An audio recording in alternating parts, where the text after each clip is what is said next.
47 years ago, during the most violent blizzard in Rhode Island history, a young woman named Linda Mercer suddenly vanished from her home without a trace, leaving her husband and 2 young children plunged into grief and suspicion.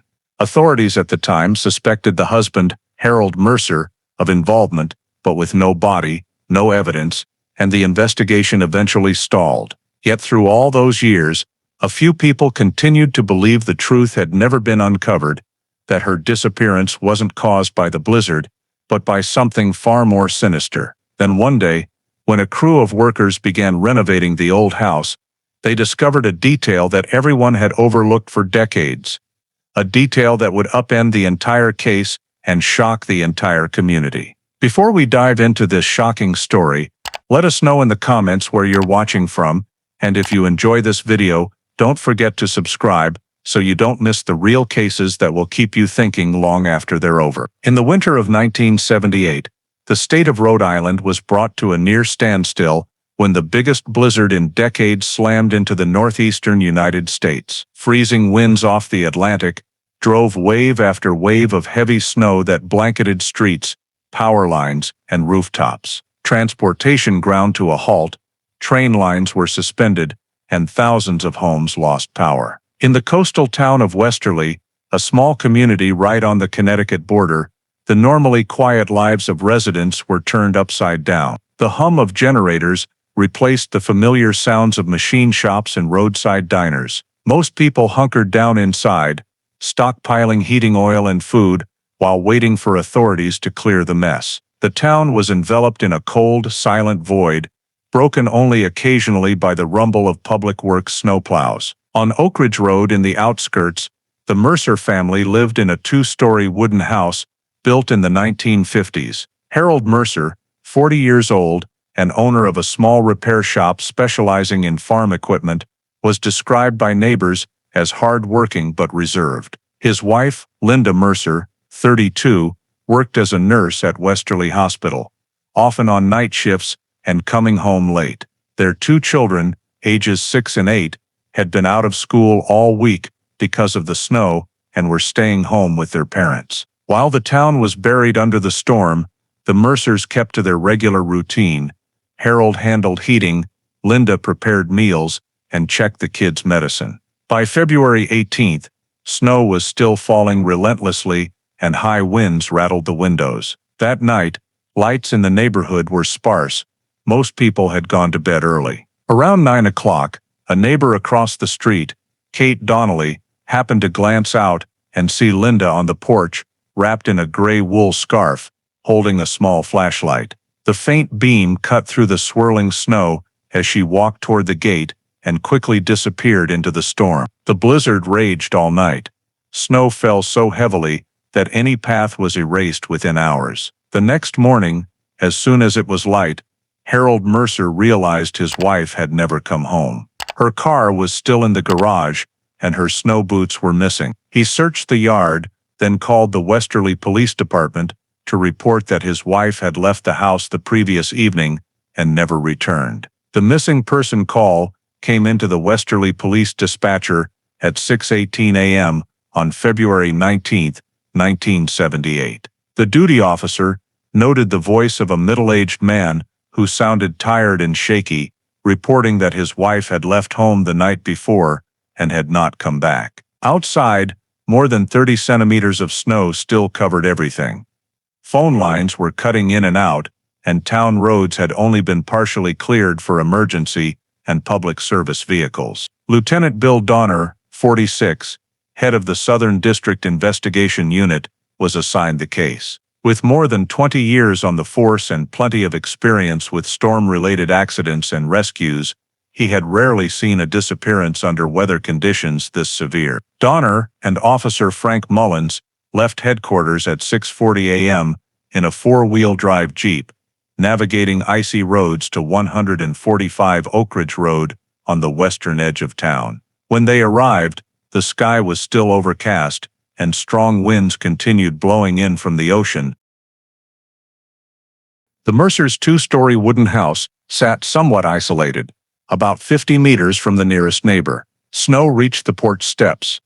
Any footprints leading to the house had been almost completely obliterated, with only a few shallow depressions showing someone had been moving around early that morning.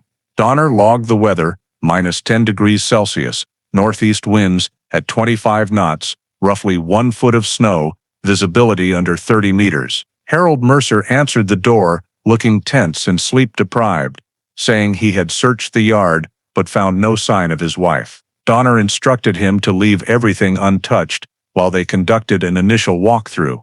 He circled the house, examining the front door, windows, and rear exit, all closed and secure. The attached garage was locked. The family's silver Ford Econoline van sat undisturbed under a blanket of snow, with no signs it had been scraped off or moved. Donner walked the yard, sketching the layout, orientation of the house, and distance to the main road. Inside, dim light from a ceiling bulb illuminated the wooden floor. Nothing appeared disturbed. He confirmed the last time Harold had seen his wife was around 9 p.m. the previous night. Harold assumed she had stepped out to see a neighbor and then went to bed.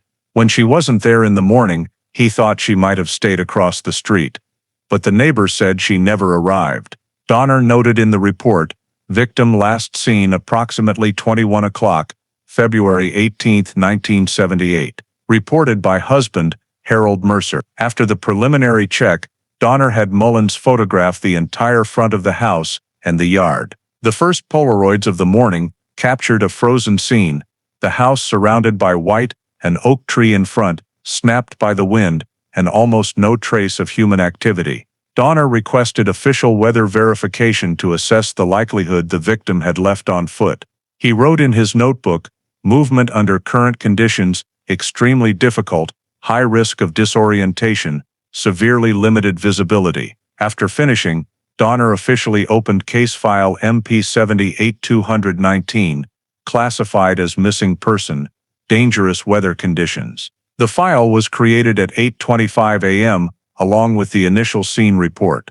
He ordered the area preserved and barred family or neighbors from entering until a detailed survey was complete. As he left, he looked back at the snow-covered road where neighbors said they had last seen Linda, now just an endless, flat expanse of white, with no hint of which way she had gone. On the morning of February 19, 1978, after completing the initial report, Lieutenant Bill Donner returned to the Mercer house to conduct a full interior search. He instructed Officer Mullins to leave every object exactly where it was while he systematically examined each area. The front door was locked from the inside with the deadbolt still engaged. No signs of forced entry or damage to the frame. All ground floor and upstairs windows were shut tight. Exterior paint around the frames was intact. No evidence anyone had opened them from inside or out. The living room was tidy, furniture in place, no signs of a struggle. On the dining table sat 2 porcelain cups and a plate of half-eaten cake. The gas stove was off, and the wall clock read 6:47, the time captured in Mullins' photos. Donner moved to the kitchen and checked the back door leading to the rear yard. The snow on the threshold was undisturbed, perfectly smooth with no footprints or depressions, proving no one had crossed it since the night before. He measured snow depth at 28 centimeters, consistent with the heavy overnight accumulation. The staircase to the second floor showed no scuff marks, dirt, or melted snow. The master bedroom was neat, blankets folded, pillows aligned, closet closed. Donner noted, no signs of struggle, no evidence of third-party presence. The children's rooms upstairs were tidy enough, beds unmade, toys scattered on the floor. He confirmed the kids could not have left in that weather, and had been sent to their grandmother's the previous evening, per Harold. In the basement, a damp, cold smell came from the vents. Donner logged, no unusual odors, smoke, or gas. After finishing inside, he and Mullins moved to the front yard. The entire area was buried under fresh snow, with no visible footprints or tire tracks remaining. Donner scanned toward Oak Ridge Road, the direction Linda was believed to have taken, but saw only high drifts blocking the way. He paused at the eastern fence, probing with a stick and finding deeper snow there where wind had piled it overnight. From that spot he could see Kate Donnelly's house across the street, about 50 meters away, and noted on the scene diagram that visibility between the houses was severely reduced by blowing snow. Over the next hour, he and Mullins circled the property, marking coordinates, and taking 12 Polaroid photos in total: front facade, front yard, porch, rear exit, basement steps, eastern fence, and the road leading toward town. Everything was still and showed nothing unusual.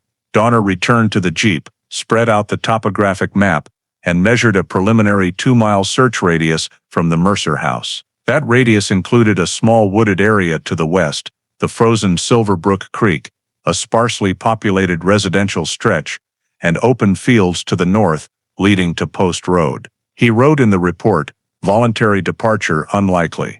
Walking any distance in current conditions, virtually impossible. No vehicle left the property overnight." After wrapping up the initial survey, Donner temporarily sealed the ground floor and ordered the scene preserved pending a wider search. Photos and notes were sent back to headquarters with a brief report concluding, "Scene intact. No evidence of break-in, struggle, or external movement. Heavy snowfall erased all potential traces. Case requires expanded search of peripheral area within 2-mile radius.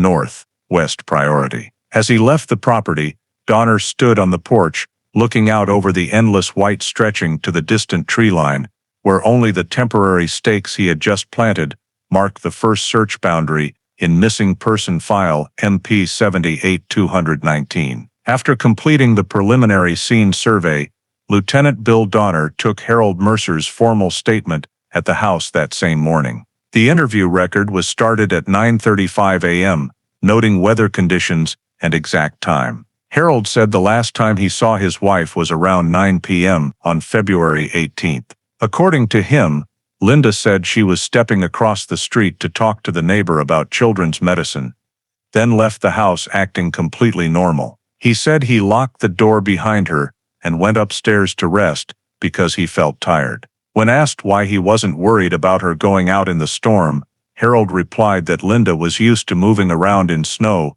because of night shifts at the hospital, and the distance was only about 50 meters, less than a 2-minute walk. Donner asked him to recount the exact sequence of the evening. Harold said dinner was at 7 p.m. The kids went to bed afterward. He read the paper in the living room while Linda cleaned the kitchen. Around 8:45, Linda went down to the basement for a few minutes, came back up, put on her coat and scarf, grabbed a flashlight, and left. He insisted he heard no cars or voices outside the rest of the night, only wind. Donner asked if he had gotten out of bed at any point. Harold said he woke once when the power went out, but never went downstairs. He discovered she was missing around 6 a.m. when he came down for coffee and noticed her coat and snow boots were gone. Donner noted, "Statement consistent, no signs of psychosis or intoxication. Calm demeanor, flat effect." After finishing with Harold, Donner walked across to Kate Donnelly's house, the neighbor confirmed as the last person to see Linda.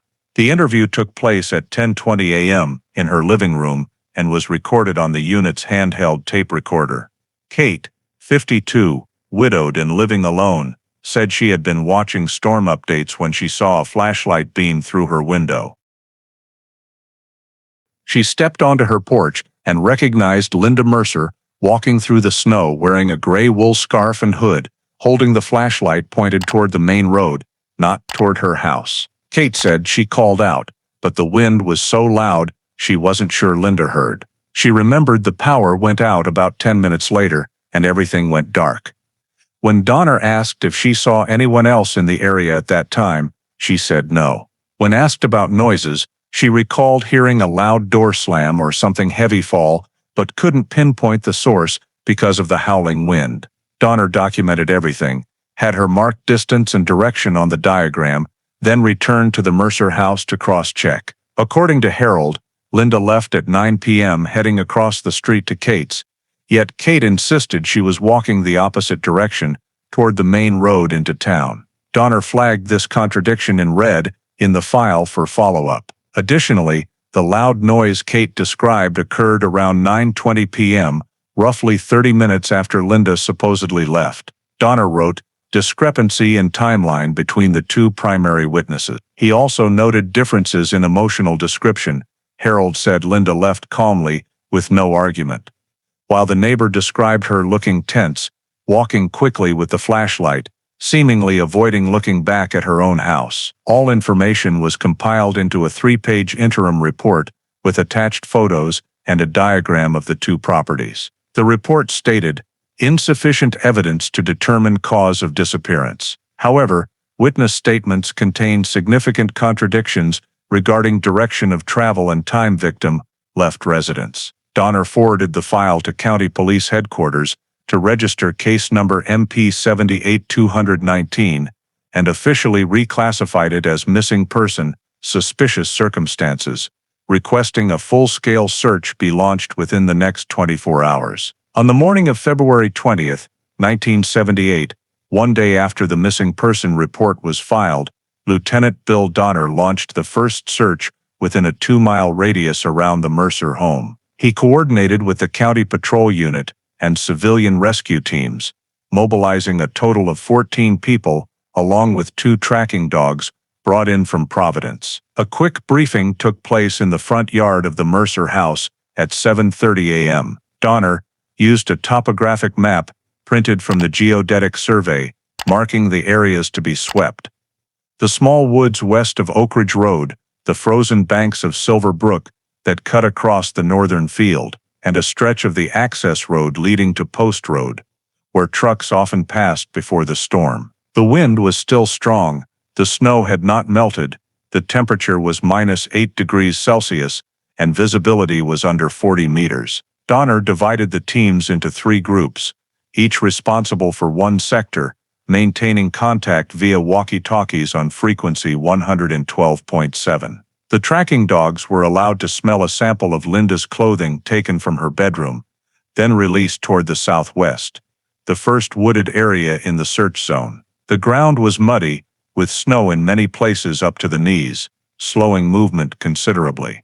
By 9 a.m., the first group reported no new tracks beyond animal prints. The second group swept along Silver Brook and found the thick ice slightly cracked in a few spots, but no shoe prints or human objects. Donner personally followed the northeast direction, the area connecting the field to the main road access. He noted that the snow there had been flattened by the wind, no footprints, no skid marks, no foreign objects. At 10:45 a.m., Donner called a halt, asked the teams to check in by radio, and agreed to re-sweep the forest edge where several fallen trees lay. Mullins discovered a broken branch and a small piece of bright-colored fabric caught on oak bark. Donner carefully retrieved it with forceps and placed it in an evidence bag. Upon closer examination, however, the fabric was synthetic, most likely from a plastic bag or cargo tarp. There was no evidence linking it to the victim. Near noon, snow began falling again, visibility dropping to 20 meters. Donner ordered the teams pulled back to avoid anyone becoming disoriented. Initial reports were all negative. No human tracks, no personal items, no abandoned vehicles. Local rescue units recommended suspending the search until weather improved. Donner agreed, but insisted the search perimeter remain marked, and every swept location flagged. He and Mullins returned once more to the Silver Brook bank and added several coordinates to the map. The ice was about 7 centimeters thick. Beneath it was murky water, with no large objects visible. Donner probed the surface with a metal rod, measured a depth of approximately 40 centimeters, and noted no possibility of a body submerged under current ice. Upon returning, he gathered the entire team in the Mercer yard, inventoried equipment, and collected handwritten reports from each group leader. Every team leader signed off that their assigned sector was complete. By 2 p.m., heavy snow had resumed and strong winds snapped many of the field markers. Donner ended the day's search and announced operations would pause until conditions improved. The summary report was completed on site. Search results February 20th, 1978. No traces or evidence related to the missing person discovered. Entire 2-mile radius preliminarily swept by visual inspection and tracking dogs. Weather severely hampered visibility, Blizzard conditions ongoing. Recommend reevaluating search plan within the next 48 hours. Donner delivered the report directly to the local police chief that same afternoon, along with the map marked with search routes. On the map, the area around the Mercer house was heavily outlined in blue, indicating no findings. As he left the scene, he added a final line to his personal log: no signs of departure from the house.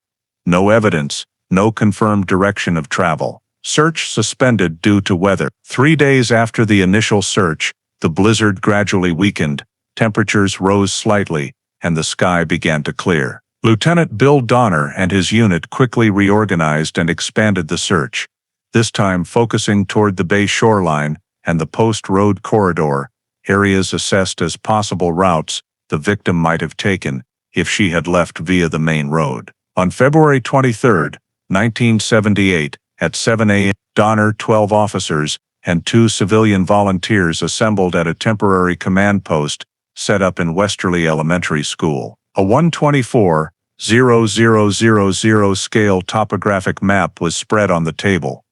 Previous search zones marked in blue ink and new zones added in red, extending from the Oak Ridge Forest edge southeast to where Silver Brook emptied into Little Narragansett Bay. Donner split the force into 3 teams. Team 1 would sweep along the bay shore, Team 2 would move parallel to Post Road, and Team 3 would recheck the immediate area around the Mercer house, concentrating on open lots and abandoned sheds within an 800-meter radius. At 8 a.m., the first team coordinated with the Coast Guard at Watch Hill. 2 Bell UH-1 helicopters were brought in for aerial observation. Donner and Mullins joined Team 3 and began re-examining areas previously skipped because of the storm. Snow had melted into thick mud, exposing dark soil, but there were no slide marks or tire tracks. Areas around the house were staked with wooden markers for coordinates, each labeled according to the map grid. At 9:40 a.m., Team 1 radioed from the bay. Calm water, no clothing or items washed ashore. Only a broken wooden crate containing dark fabric later identified as agricultural burlap. Team 2 reported nothing unusual along Post Road, except a few vehicles abandoned during the storm, all verified as belonging to local residents. Aerial observation noted uneven snow melt and lingering ice patches, but no suspicious colors or shapes. Donner asked the aircrew to photograph the entire area from 200 meters for later comparison. By noon, the wind shifted, the sky turned solid gray, and temperature dropped rapidly. Flight operations were suspended. On the ground, Donner inspected an old shed about 400 meters south of the Mercer house, a derelict wooden structure from the 1950s with a collapsed roof and frozen floor, showing no signs of recent shelter. He noted in the log, no evidence, no human traces. Around 1 p.m., Donner called all teams back to the rally point to compile data. The entire expanded 3-square-mile area had been visually swept with no results. Helicopter photos were printed at the station. Donner personally marked potential anomalies based on terrain features.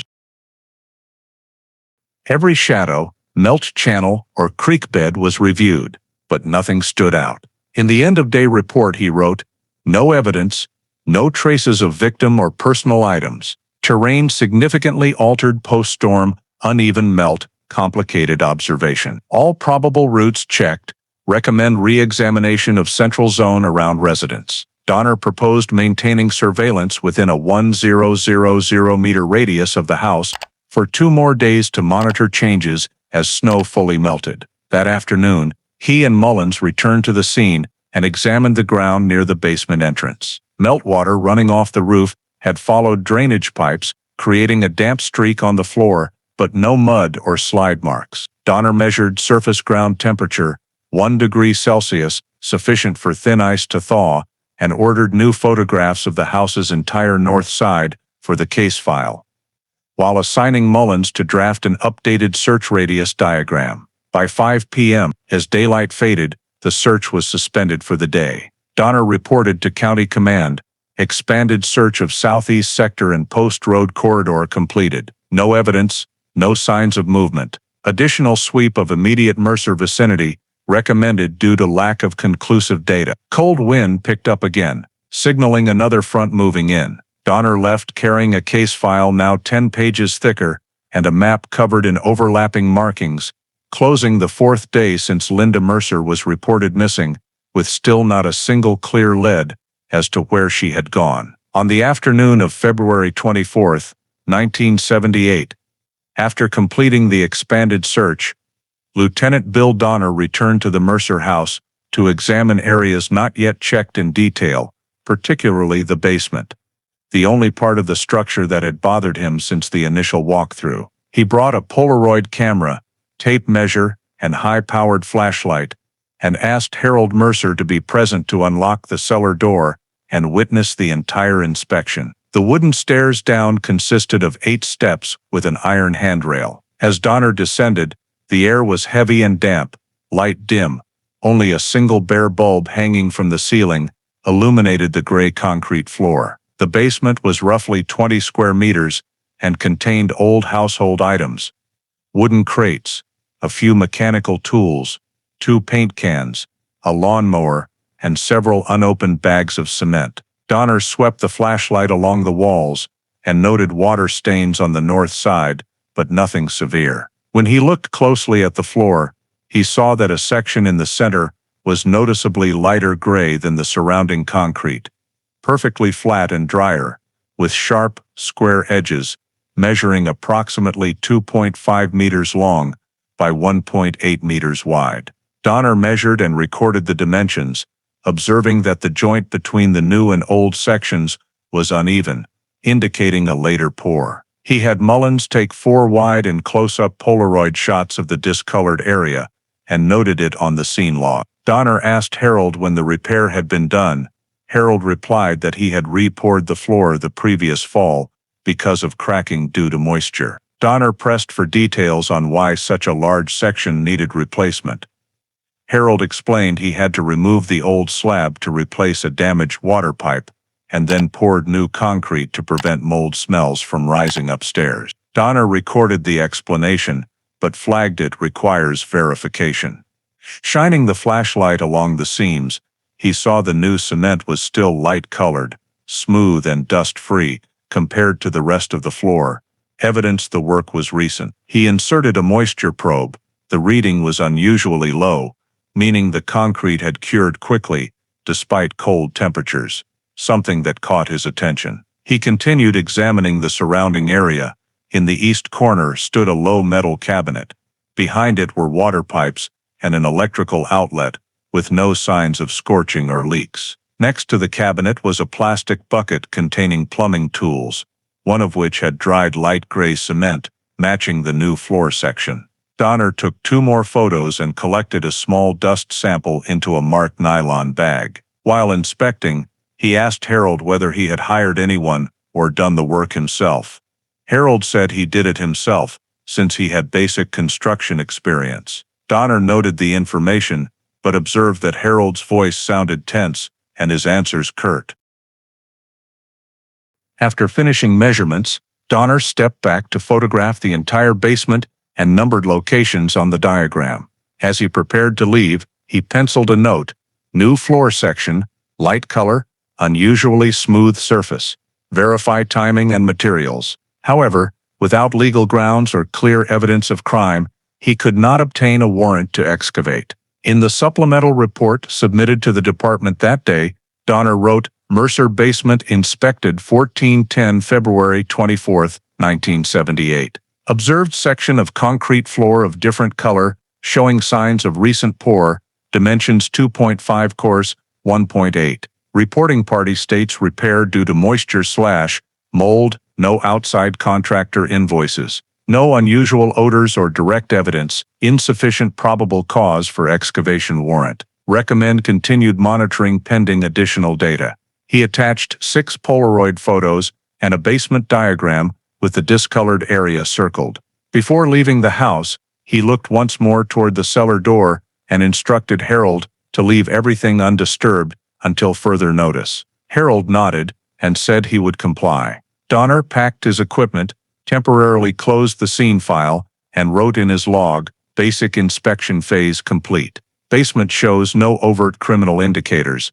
However, new floor section requires follow-up." As he stepped outside, he noted the outdoor temperature dropping fast and wind whipping fine snow onto the steps. The image of that bright, perfectly smooth patch of concrete in the middle of the cold, dim basement lingered in his mind, too flawless against the rest of the aging house. On the morning of February 25, 1978, Lieutenant Bill Donner conducted the first formal interview with Harold Mercer to clarify details about their marriage, employment, and family finances, standard initial lines of inquiry in missing person cases without evident criminal indicators. The interview took place in Donner's office at Westerly Police Headquarters at 9 a.m.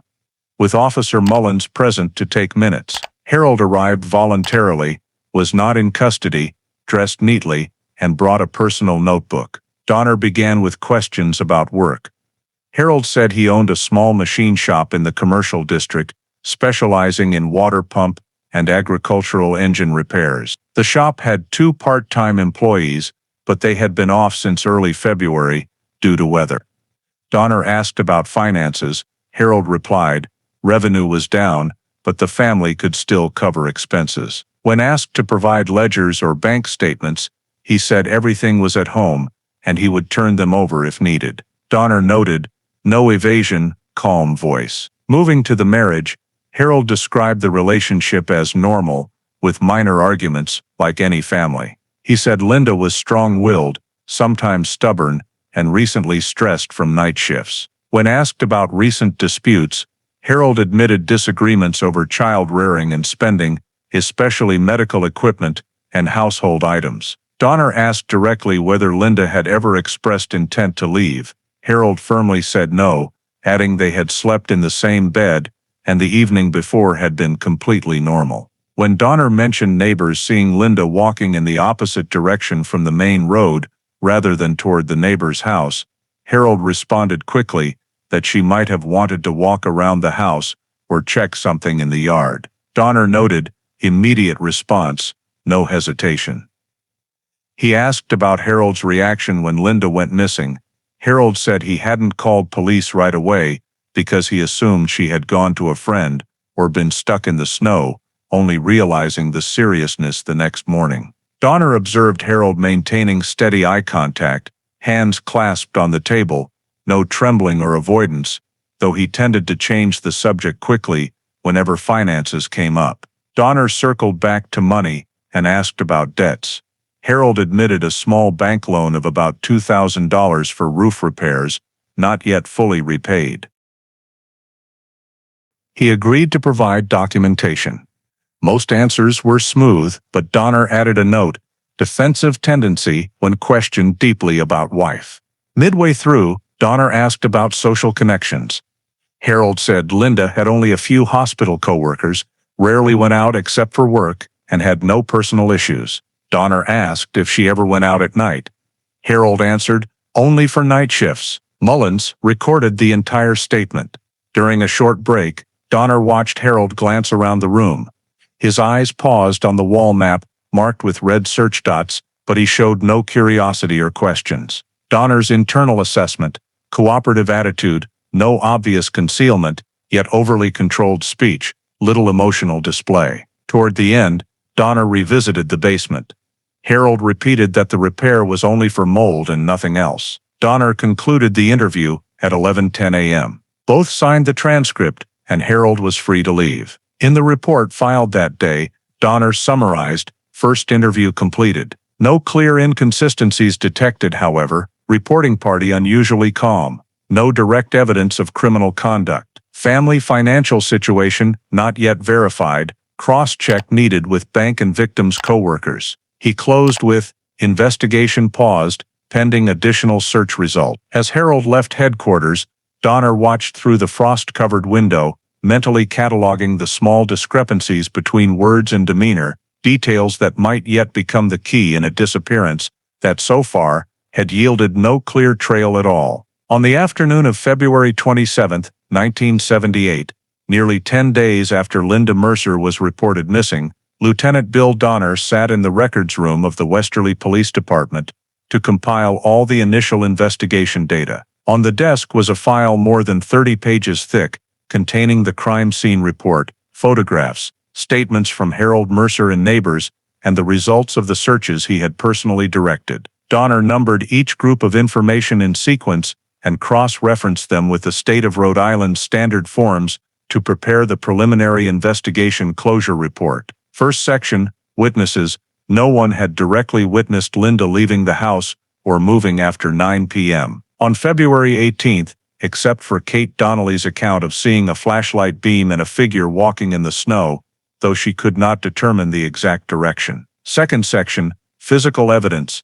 No personal belongings, clothing, vehicle, or physical traces that could be linked to the victim were recovered. The entire search area had been swept within a 3-mile radius, including the Bayshore and Post Road, with no results. Third section, motive or possibility of voluntary departure.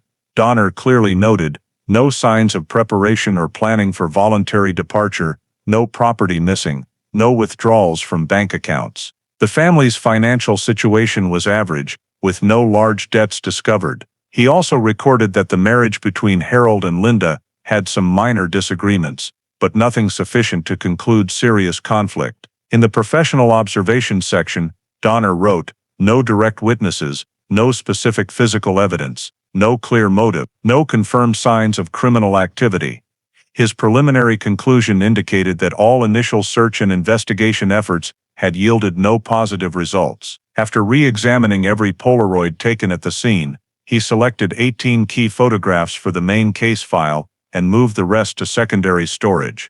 The photos were arranged in order: the front of the Mercer house, the snow-covered yard area, the Silver Brook Creek bank, the Oak Ridge Forest, Post Road, and 3 basement shots, one of which showed the differently colored floor section that he numbered separately with the note "Verify later." By 3 p.m., Donner completed the summary report, stamped it with the Westerly Police Department seal, signed it, and sent copies to the local prosecutor's office as required. He attached a concise timeline: 2/18, disappearance; 2/19, report received; 2/20, 23, organized searches; 2/24, basement inspection; 2/25, witness interviews; 2/26, records review; 2/27, summary completed.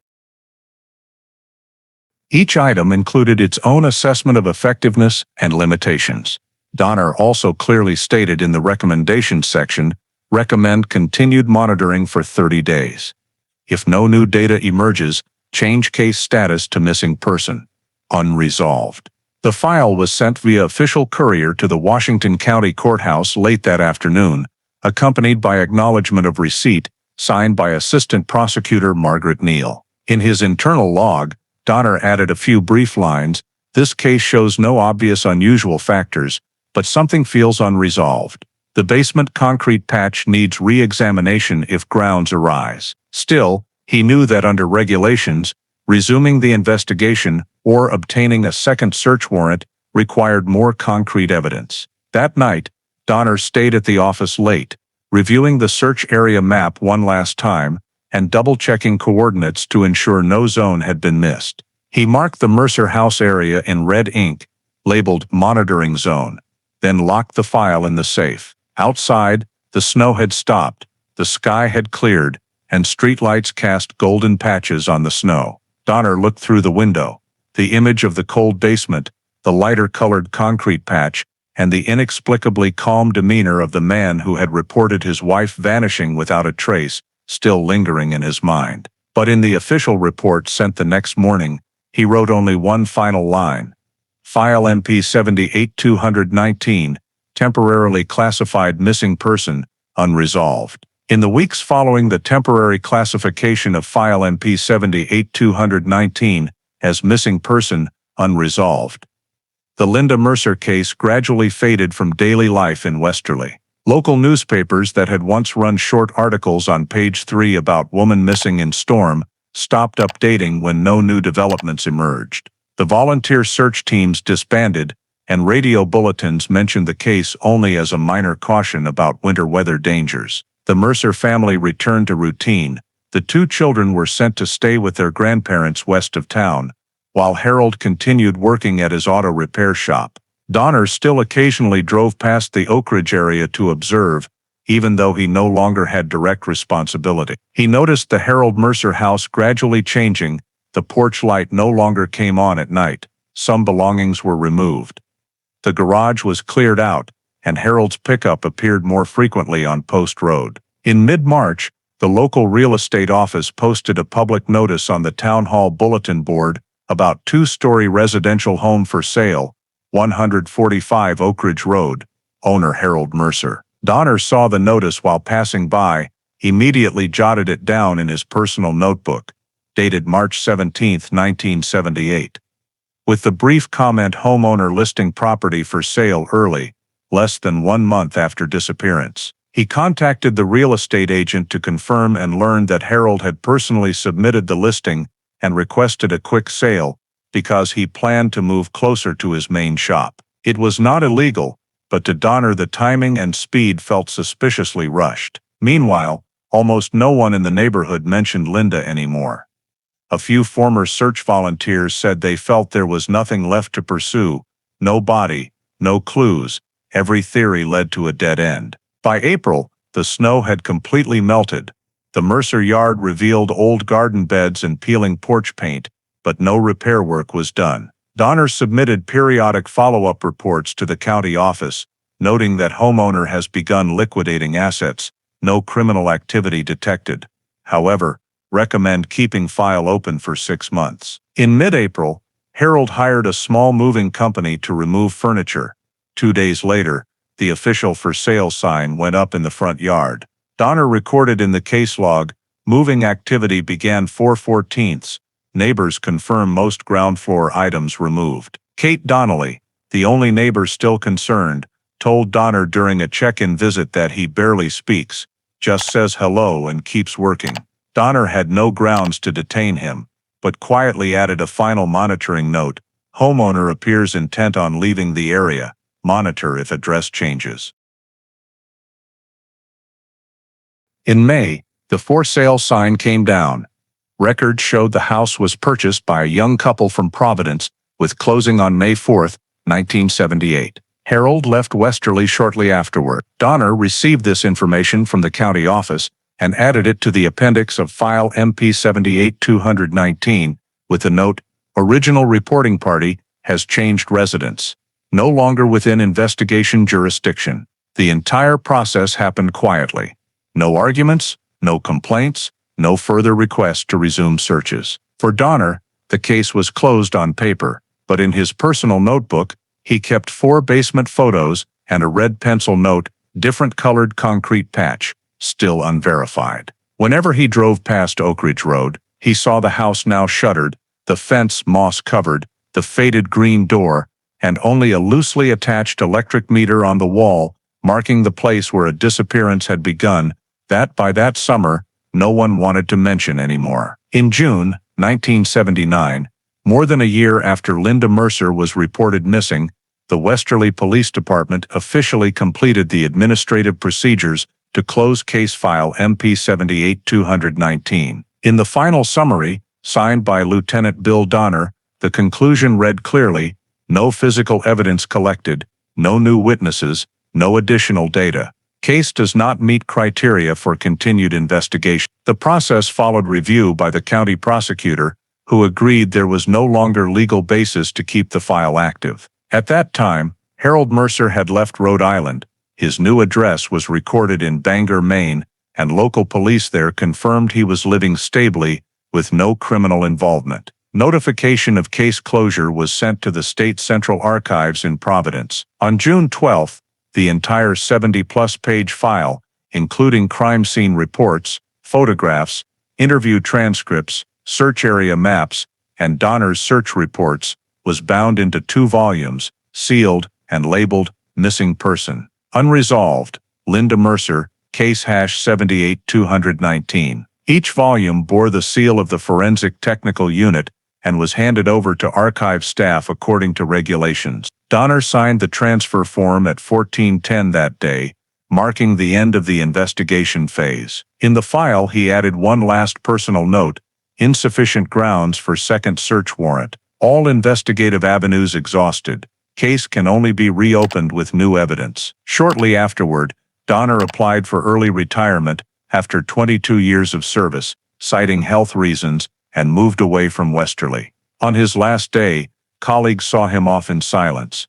No one mentioned the Mercer case, a seemingly minor incident that had consumed hundreds of hours and left an inexplicable void in his record. By month's end, the Providence Archive received the file and shelved it under 1979 missing persons, among hundreds of unsolved cases statewide. From then on, the name Linda Mercer existed only as faded lettering on the cover. Unresolved, probable exposure in storm, a conclusion based on the prevailing theory in the absence of a body or evidence of crime. In the official 1979 Rhode Island State Police catalog, the case was renumbered #78219 and ranked 147th among unsolved missing persons cases. For Donner, everything ended in a cold records room among stacked metal cabinets and the smell of old paper. He no longer had duty to follow or authority to access the file. Younger colleagues sometimes asked about the Mercer case as an example of a failed investigation under harsh weather conditions, and he would only answer briefly, "Sometimes there's nothing to find." That summer, Westerly returned to normal life. The house on Oak Ridge Road had new owners who repainted it and replaced the old fence, and no one spoke of the woman who had vanished in a snowstorm the previous year. Each item included its own assessment of effectiveness and limitations. Donner also clearly stated in the recommendations section, recommend continued monitoring for 30 days. If no new data emerges, change case status to missing person. Unresolved. The file was sent via official courier to the Washington County Courthouse late that afternoon, accompanied by acknowledgement of receipt, signed by Assistant Prosecutor Margaret Neal. In his internal log, Donner added a few brief lines: "This case shows no obvious unusual factors, but something feels unresolved. The basement concrete patch needs re-examination if grounds arise." Still, he knew that under regulations, resuming the investigation or obtaining a second search warrant required more concrete evidence. That night, Donner stayed at the office late, reviewing the search area map one last time and double-checking coordinates to ensure no zone had been missed. He marked the Mercer house area in red ink, labeled Monitoring Zone, then locked the file in the safe. Outside, the snow had stopped, the sky had cleared, and streetlights cast golden patches on the snow. Donner looked through the window. The image of the cold basement, the lighter-colored concrete patch, and the inexplicably calm demeanor of the man who had reported his wife vanishing without a trace, still lingering in his mind. But in the official report sent the next morning, he wrote only one final line.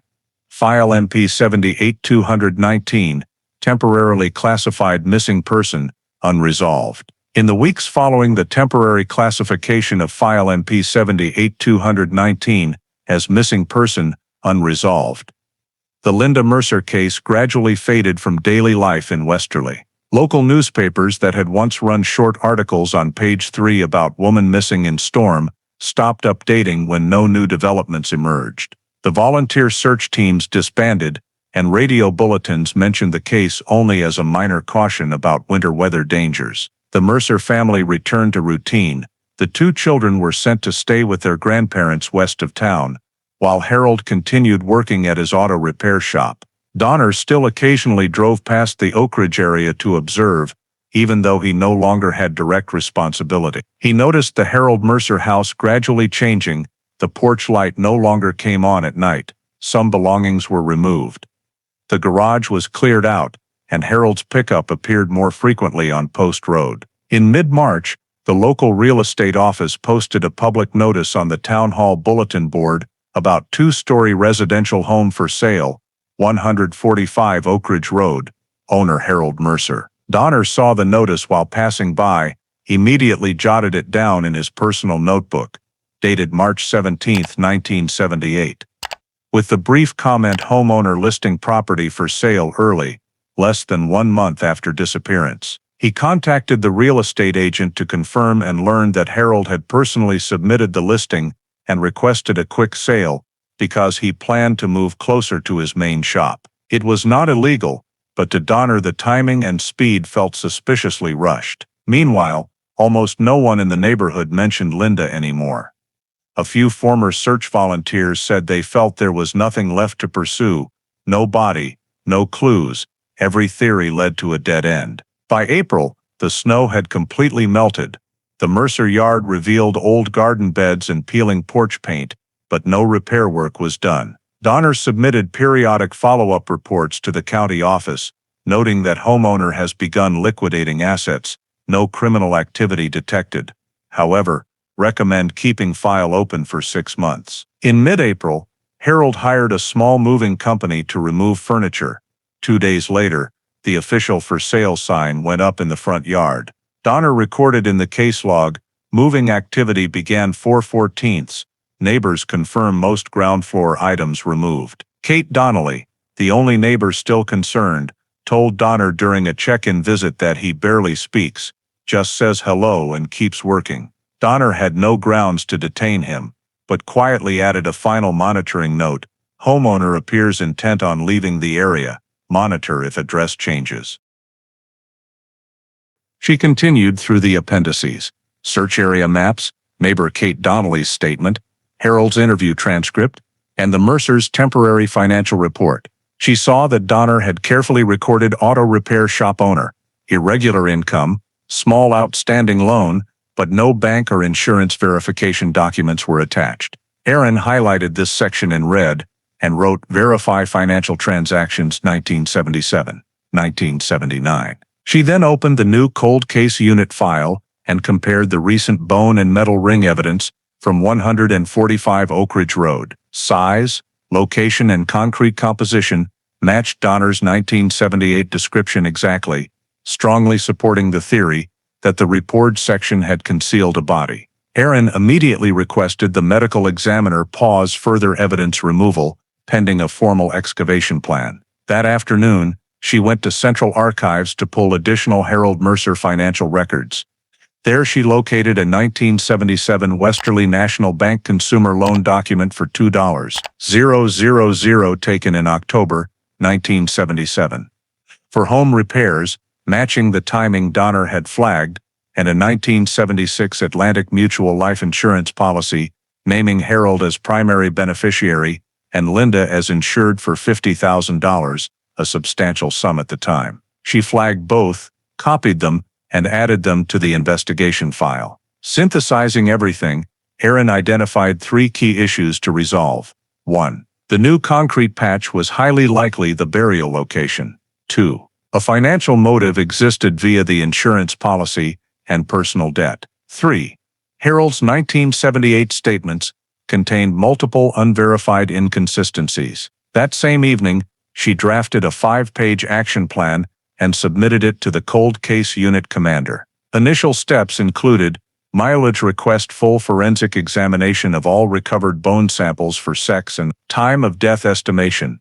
She proposed full basement excavation to recover additional remains. Query financial and insurance records, contact any surviving 1978 witnesses. The plan was urgently approved the next morning. Aaron and 2 technicians returned to the scene to survey the house structure. The basement remained sealed, still smelling of concrete and damp earth. She remeasured the entire area, compared it to Donner's 1978 hand-drawn diagram, and confirmed the new excavation pit aligned precisely with the lighter patch he had described. She took comparison photos and uploaded them to the state digital evidence system. She also noted the old concrete showed 2 pouring phases, with the top layer thicker, evidence of reinforcement. Upon leaving the scene, Aaron returned to the office, opened satellite maps, circled the Oak Ridge Road property and the commercial area where Harold had run his shop, and scheduled a visit to business records the following week. In her duty log for August 20, 2015, she wrote the first line: Donner 1978 documentation matches 2015 scene. Identified signs overlooked in initial phase, concrete patch, financial motive, contradictory statements. Full basement excavation plan submitted for approval. Beside it, underlined in red, she added 3 short words, "The real beginning," marking the official turning point of a case forgotten for nearly 40 years. On August 22, 2015, the plan to excavate the basement of the old Mercer family home was officially carried out under the direction of investigator Aaron Mahoney. The 6-member technical team from the Cold Case Unit, along with 2 specialists from the Rhode Island State Crime Laboratory, arrived at the scene at 7 a.m. before beginning the dig. They used ground-penetrating radar to identify differences in the concrete floor structure. The device was operated in 3 scanning directions, recording depth and response density data each time. The results displayed on the screen revealed 2 distinct concrete layers, the top layer approximately 8 centimeters thick, the second layer beneath it 4 centimeters thick, with a low reflectivity void in between, a sign of disturbed soil. Aaron ordered the marking of a 2.4-meter long by 1.8-meter wide area in the center of the basement, matching exactly the location Donner had noted on his 1978 diagram. This area was covered with a white tarp, and lighting equipment, cameras, and a wooden frame were set up.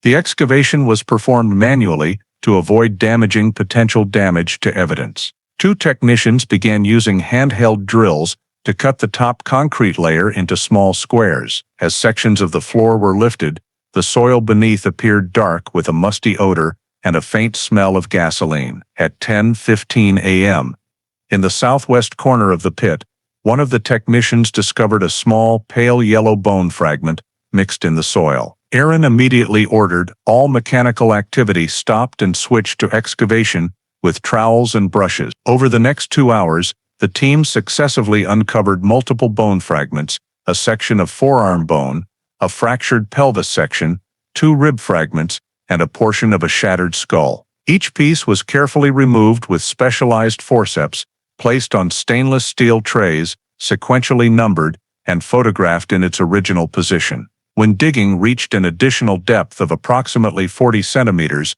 the soil turned dark brown, and a layer of material resembling old ash mixed with sand appeared. Preliminary on-site analysis indicated signs of combustible material, suggesting the remains had been burned before burial. In addition to the bones, the team recovered a discolored silver-colored metal bracelet of small diameter, likely a woman's, a white plastic button, and 2 fragments of rotted thin fabric. Everything was collected, following standard forensic protocol, documented, sealed, and placed in separate evidence bags. Aaron personally prepared the crime scene report, recording the time, coordinates of each item, soil type, observed odors, and recovery depth. Around 1 p.m., the pit was expanded an additional 0.5 meters northward to ensure no remains were missed. An almost intact lower leg bone structure was found, confirming the body had been placed on its side with the head facing the wall. Soil impressions showed a compressed layer above,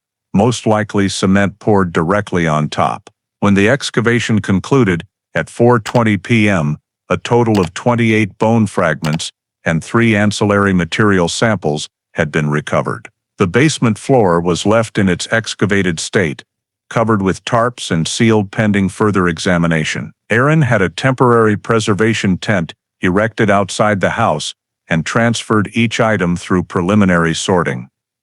Dr. Colin Keene, representative of the State Medical Examiner's Office, personally received the evidence, confirmed its good condition, and signed the chain of custody form. All items were transported that same evening by specialized vehicle to the forensic laboratory in Providence under security escort. In her summary report to the Cold Case Unit commander, Aaron wrote, "Burial site beneath freshly poured concrete layer confirmed, distinct 2-tier material structure evident. Human bones, personal effects and ash samples recovered. No large metal objects or weapons located on site." She attached 30 crime scene photographs, a positioning map, and the GPR technical report. In the assessment section, Aaron noted, "Discovery location matches 1978 suspicions exactly. Probability of random coincidence, virtually 0. Excavation results confirm artificial intervention, not natural burial. After the technical team withdrew, the house was returned to local police custody with a crime scene, "Do not enter" sign posted. As night fell, the yellow glow from the work lights reflected off the broken concrete that had hidden the secret for nearly 40 years. Erin stood silently in the empty basement, looking at the deep pit now covered by white tarp, acknowledging to herself that every one of Donner's old suspicions had been correct. It had simply taken decades to prove them with the first physical evidence. On August 24, 2015, all items recovered from the basement of 145 Oak Ridge Road were transferred to the Rhode Island State Medical Examiner's Office in Providence for biological identification analysis. The process began with cleaning and sorting each bone fragment in a sterile room under the supervision of Dr. Colin Keene, head of forensic anthropology. Each specimen was numbered according to investigator Erin Mahoney's original inventory, X01 through X28. Technicians used EDTA solution combined with proteinase K enzyme for DNA extraction, followed by STR chain amplification to obtain identification genetic profiles. Due to decades of decomposition, purification sufficient for analysis took nearly 3 days. Initial results confirmed human DNA, female sex, and time since death, estimated at over 35 years. Erin received the preliminary report on August 27, which stated probability of usable DNA, 92%. Comparison with biological relatives required for positive identification. She immediately contacted Evan Mercer, Linda's youngest son, then 44 years old, and living in Burlington, Vermont. Through the Vermont State Police, Erin sent a formal request for a reference DNA sample. Evan agreed to cooperate. A buccal swab was collected on August 29 and shipped to Providence via secure courier. On September 1, Keene's team began comparing the two samples using 16-point STR loci analysis. Results were processed through the CODIS anthropological probability software. After 2 test runs and cross-verification, the official report titled DNA Analysis Report, Case CC15047, was issued on September 3, 2015. In bold in the conclusion section it read, DNA comparison between bone sample X05 and reference sample F02 shows 99.98% genetic match. Biological relationship confirmed as mother-son. Victim identity established, Linda Mercer. Erin received the results at 10 a.m. that day. She read each line slowly, cross-referenced it with Donner's 1978 file, then immediately updated the cold case unit's internal database. The case status officially changed from missing person, unresolved, to homicide, active investigation. A notification memorandum was sent to the state prosecutor's office, confirming the 1978 missing person case was now classified as homicide. In her summary report to the unit commander, Erin wrote, "Forensic DNA examination confirms victim identity as Linda Mercer. Missing February 1978. Bone samples match absolutely with biological sample from son Evan Mercer. This ends 37 years of unknown identity and shifts the case to criminal investigation." Meanwhile, Dr. Keene completed supplementary analysis. Bone structure and surface marks showed pre-burial thermal exposure, evidenced by discoloration and cellular contraction, indicating direct contact with high heat, possibly fire or chemicals. The supplementary report, accompanied by 10 microscopic images, was filed in the forensic record. Erin read every page carefully, circled thermal alteration in red, and wrote in the margin, "Verify source of combustible material." By September 5, she had finalized the comprehensive examination summary, stamped it with the cold case unit seal, and archived it electronically as #78219R. In the state database, Linda Mercer's file was reactivated after nearly 40 years in the missing persons category. The automatic update sent notifications to the Westerly Police Chief's office and the Providence archives, marking the case officially reopened. On September 6, during an internal meeting, Erin presented to the investigative team, DNA results confirm the victim. We must now expand collection of supporting evidence and re-interview witnesses. She projected images of the basement, the burial pit location, and a genetic match chart showing absolute homology across all tested loci. The room fell silent for several seconds when the figure 99.98% appeared on screen. For those who had worked the original case, this was irrefutable proof that the remains belonged to the woman who vanished on a snowy February night in 1978. At the end of the meeting, Aaron issued an official bulletin to all Rhode Island law enforcement agencies. Case #78219, reclassified homicide, active investigation, effective September 3, 2015. A case once forgotten had been resurrected by a tiny strand of DNA preserved in an old bone, opening a new investigative chapter into a secret buried for nearly 4 decades. On September 8, 2015, after DNA results confirmed the victim's identity, the Rhode Island State Crime Laboratory continued with chemical analysis of soil and material samples recovered from the burial site in the basement of 145 Oak Ridge Road. Under Dr. Colin Keene's direction, the forensic environmental team separated the samples into 3 layers. The top layer directly beneath the concrete, the middle layer containing bones and ash, and the natural subsoil below. Each layer was labeled S1 through S3 and sent to the Volatile Substances Chemistry Lab to test for traces of flammable liquids. The process used gas chromatography, mass spectrometry to identify any residual hydrocarbon compounds. Initial results from layer S2, the layer surrounding the remains, showed clear presence of C9C16 molecules, characteristic of household kerosene. When compared to the Environmental Protection Agency's commercial chemical database, the isomer structure and percentage ratios of N-paraffins and isoparaffins matched kerosene commonly produced in the northeastern United States in the late 1970s. The report further noted, sample S2 shows absorption of kerosene under incomplete combustion conditions, indicating the liquid was poured directly onto the soil before being covered. This explained the faint gasoline odor the excavation team had detected earlier. Sample S1, immediately beneath the concrete, contained trace volatile hydrocarbons, while deeper layer S3 contained none. This confirmed the liquid originated from the surface and was not external seepage. When Erin Mahoney received the preliminary report on September 10, she immediately requested expanded quantitative analysis to identify the exact kerosene brand.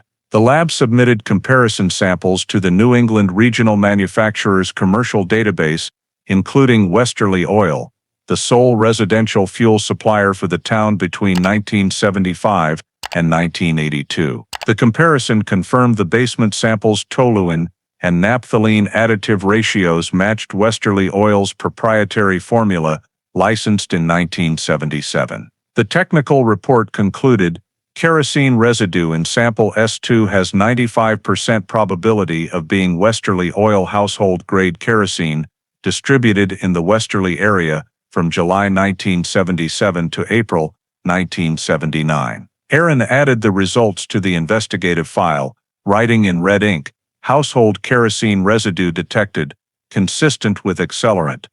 Product matches local supply at time of offense. In the cold case unit's internal memorandum, she analyzed the forensic significance. First, it proved deliberate use of a flammable substance at the burial site. Second, the material was not the result of accidental leakage from household appliances.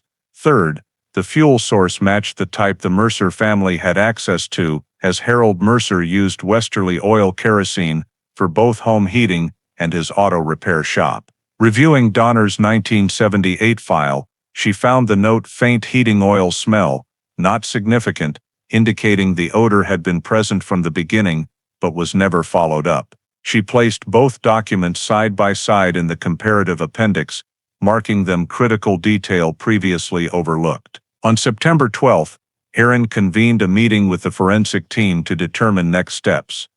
Dr. Keene presented mass spectrometry graphs showing hydrocarbon intensity by sample depth, confirming highest kerosene concentration around the bones and decreasing upward and downward, consistent with liquid absorption at the site.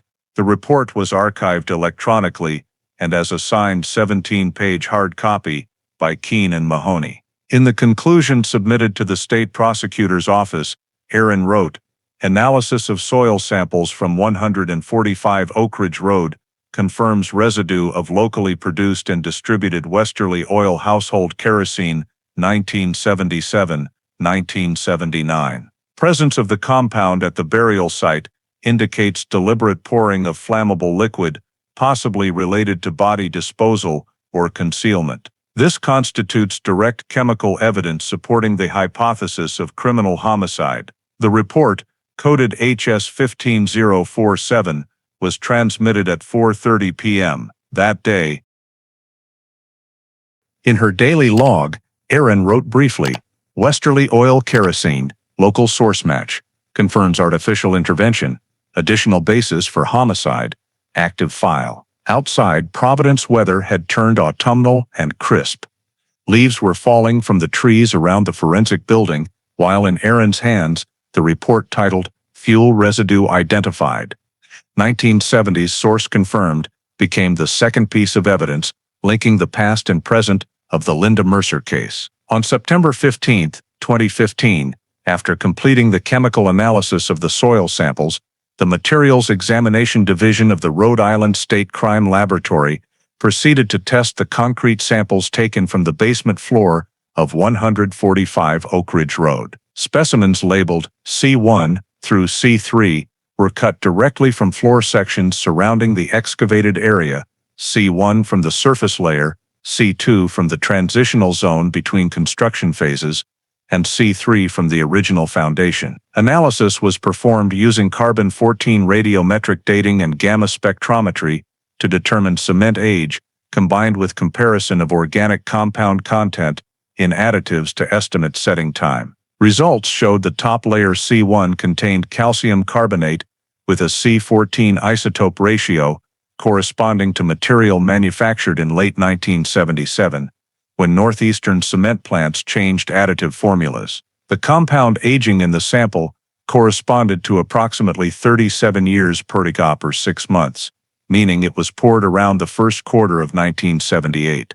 The report specified estimated age of the top concrete layer falls in March 1978. The underlying C2 layer showed numerous distinct impurities, including charred fabric fibers, black ash, and organic debris. Under scanning electron microscope, the fibers displayed polyester cotton blend structure typical of women's clothing from the 1970s. The black ash contained high levels of incompletely burned carbon mixed with melted silicate crystals characteristic of low-temperature burning. Additionally, the original foundation layer C3 showed uneven cutting marks, proving part of it had been removed before the new pour. Dr. Colin Keene compiled the results, confirming the stacked layers were not from the same construction phase and that the additional pour was intentional to cover a previously disturbed area. When Aaron Mahoney received the analysis report at 2 p.m. on September 16, she studied every parameter and compared it to Donner's old file.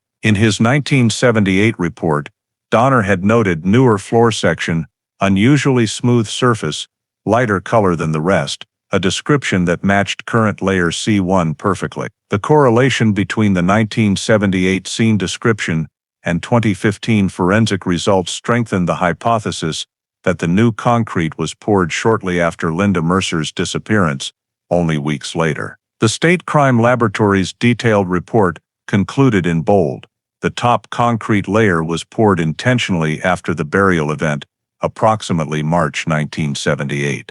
Below, the technical assessment stated, layer C2 containing combustion residue and synthetic fibers indicates deliberate concealment.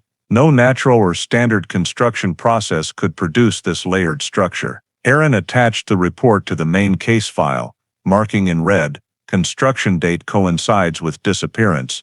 Material evidence confirms artificial intervention. She created a comparison table of 3 factors: concrete age, kerosene traces, and Linda's disappearance, all converging on February March 1978. In the internal notes section, Aaron wrote, "Concrete pour was not for mold repair as Harold Mercer claimed, but to cover the victim's remains after kerosene treatment." She forwarded the summary report to the cold case unit commander and the state prosecutor's office, including the basement map, material layer diagram, and microscopic images of the charred fibers. That afternoon, she spoke directly with Dr. Keene to reconfirm measurement accuracy and received confirmation of less than 5% error, sufficient for criminal proceedings. The technical report was officially signed on September 17 and archived as Concrete Layer Analysis, Case CC 15047. In her daily log, Aaron wrote, "Top concrete layer dated to approximately March 1978. Underlying layer contains ash and charred fabric fibers, proving concealment. Conclusion: floor was repoured to hide the victim's body." As she signed the copy for the State Electronic Archive, she knew the chain of physical evidence was now seamless. DNA, chemical residues, and now construction materials, all pointing to the same time, same place, and single deliberate act that occurred in the basement on Oak Ridge Road more than 37 years earlier. On September 20, 2015, after completing the physical evidence reports, investigator Aaron Mahoney moved on to the next step: locating the surviving witnesses connected to the 1978 Linda Mercer case. In Lieutenant Donner's original file, the only neighbor mentioned was Kate Donnelly, the person who had last seen Linda before she disappeared. Aaron began by searching Washington County civil records and discovered that Kate Donnelly was now 82 years old and living in a small nursing home in Narragansett, about 40 kilometers from Westerly. She contacted the facility's management, explained the purpose of her visit, and was granted permission to arrange a meeting. The interview took place on the afternoon of September 22 in a small room overlooking the ocean, where Kate had lived since 2003. Aaron brought copies of the 1978 statement transcript and several photographs of the former property on Oak Ridge Road. When informed of the reason for the visit, Kate nodded slowly and said she still remembered that snowy night, even though the details had faded over time. Aaron started with simple questions about Kate's life in Westerly during the 1970s, then gradually steered the conversation toward the time of the disappearance. Kate explained that back then she lived alone in the house directly across from 145, less than 50 meters away. She clearly remembered the major storm, the wind howling all night, and the power flickering. Around 9 o'clock, while she was cleaning the kitchen, she heard the door slam loudly from across the street. Through the gap in the curtains, she saw a flashlight beam sweep across the snow-covered yard and a female figure step onto the porch. It was Linda Mercer, wearing a gray wool scarf and holding a flashlight. When Aaron asked if she was certain it was Linda, Kate replied, "No mistake, because Linda was a gentle person who often came over to help her with the garden, and she had seen that scarf many times." When asked about the direction Linda went, Kate frowned, trying to recall, then said, "Linda did not walk toward her house as usual, but turned left, toward the main road that led to the Oak Ridge Woods." Aaron showed her crime scene photos. Kate pointed precisely to the north on the map, matching the direction Donner had noted as opposite the neighbor's house. She then continued, saying that not long after Linda left, she heard strange sounds, like a brief argument, then something falling, metal clanging, and then silence. She described the sounds coming through the thick window glass and lasting less than 10 seconds. At the time, she thought the wind might have knocked something over, so she didn't go outside because of the heavy snow. Aaron carefully wrote down every detail, noting the time and direction of the sounds. When asked again whether she heard a car starting or anyone calling for help, Kate shook her head and said, "Only the wind and one heavy thud, like someone dropping something heavy on the floor." She paused for a moment, then added that the next morning she noticed the Mercer yard had no footprints. The snow was smooth and undisturbed, but the snow near the porch looked slightly darker, as if something had melted into it overnight. Aaron showed her Donner's old statement again, which only recorded witness saw Linda leave the house, no unusual sounds heard. After reading it, Kate nodded faintly and said that back then she was scared, and didn't want to get involved, so she only mentioned what she saw and left out the sounds because she thought no one would believe her. Erin did not react.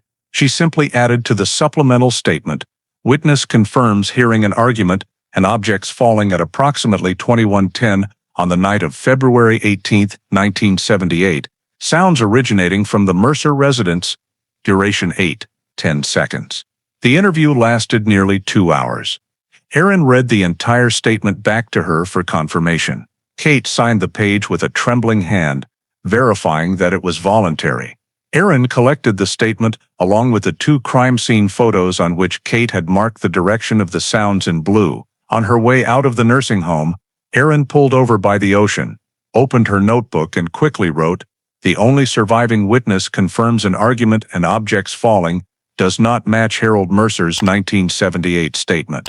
She knew this small detail could become a critical piece in the chain of events from the night of the disappearance. On September 23, the statement was digitized and filed under case CC 15047 as supplementary witness statement, Donnelly, Kate. In the conclusion, Erin wrote briefly, "Witness confirms hearing an argument and objects falling at the time of disappearance.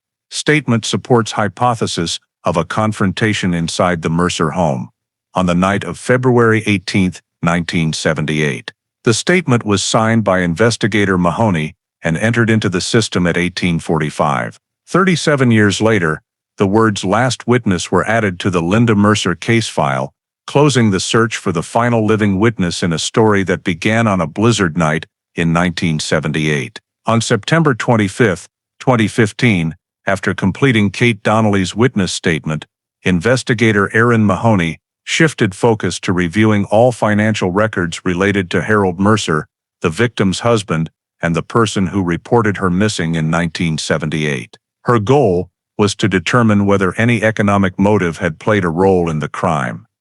Erin began by requesting access to old Westerly National Bank records, now merged into Citizens Trust. 2 days later, the bank's archive department responded that Harold Mercer's account records were still preserved on microfilm at the Central Vault in Providence. She and a technician went in person and requested printed statements from January 1977 through December 1980. The results showed that account 4419M had regular activity until early 1978, then went completely dormant in February and March. More surprisingly, in June 1980, a deposit of $49,862 appeared, clearly labeled as coming from Atlantic Mutual Insurance Company, the same life insurance company Erin had previously discovered in Donner's file. She cross-checked the 1976 policy.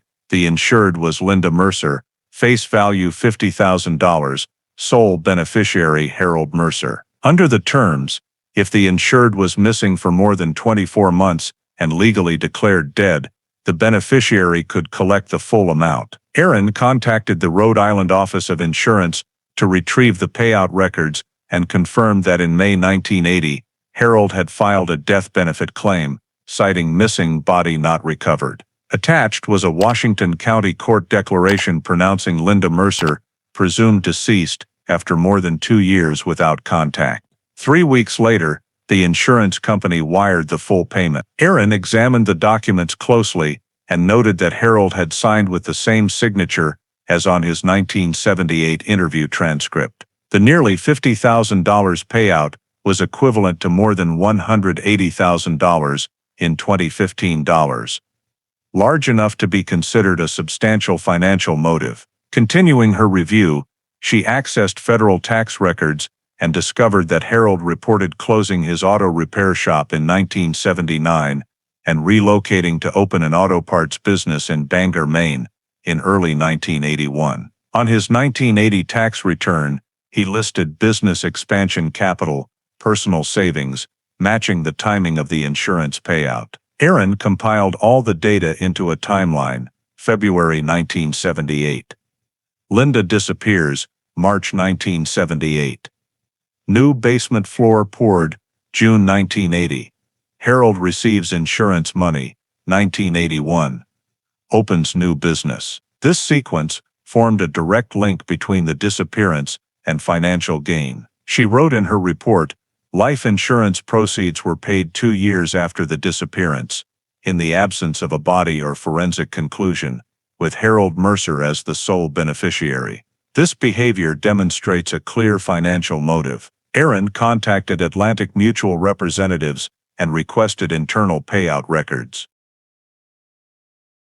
They provided Harold's claim form, in which he declared that Linda had disappeared under storm conditions, presumed dead due to blizzard, and attached a copy of a 1978 newspaper article about the major storm, evidence intended to justify the claim.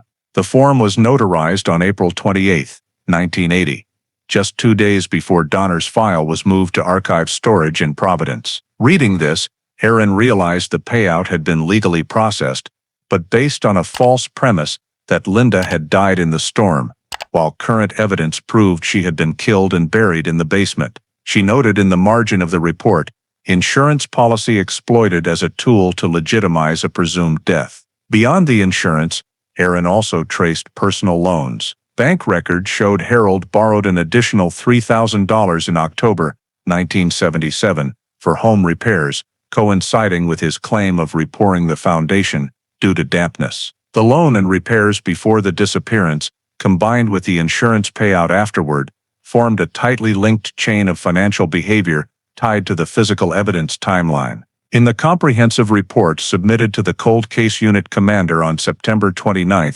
Aaron wrote, "Confirmed Harold Mercer received his wife's life insurance proceeds in 1980, total value $49,862. Financial behavior demonstrates clear motive, profiting from the victim's death. Bank, tax, and insurance records prove preparation and benefit following the victim's disappearance." The report was filed under Code FA 15047 and attached to the main case file. As she signed the final page, Aaron paused, looked at the line "presumed deceased" in the 1980 court declaration copy, then added a short note in red pencil in the left margin.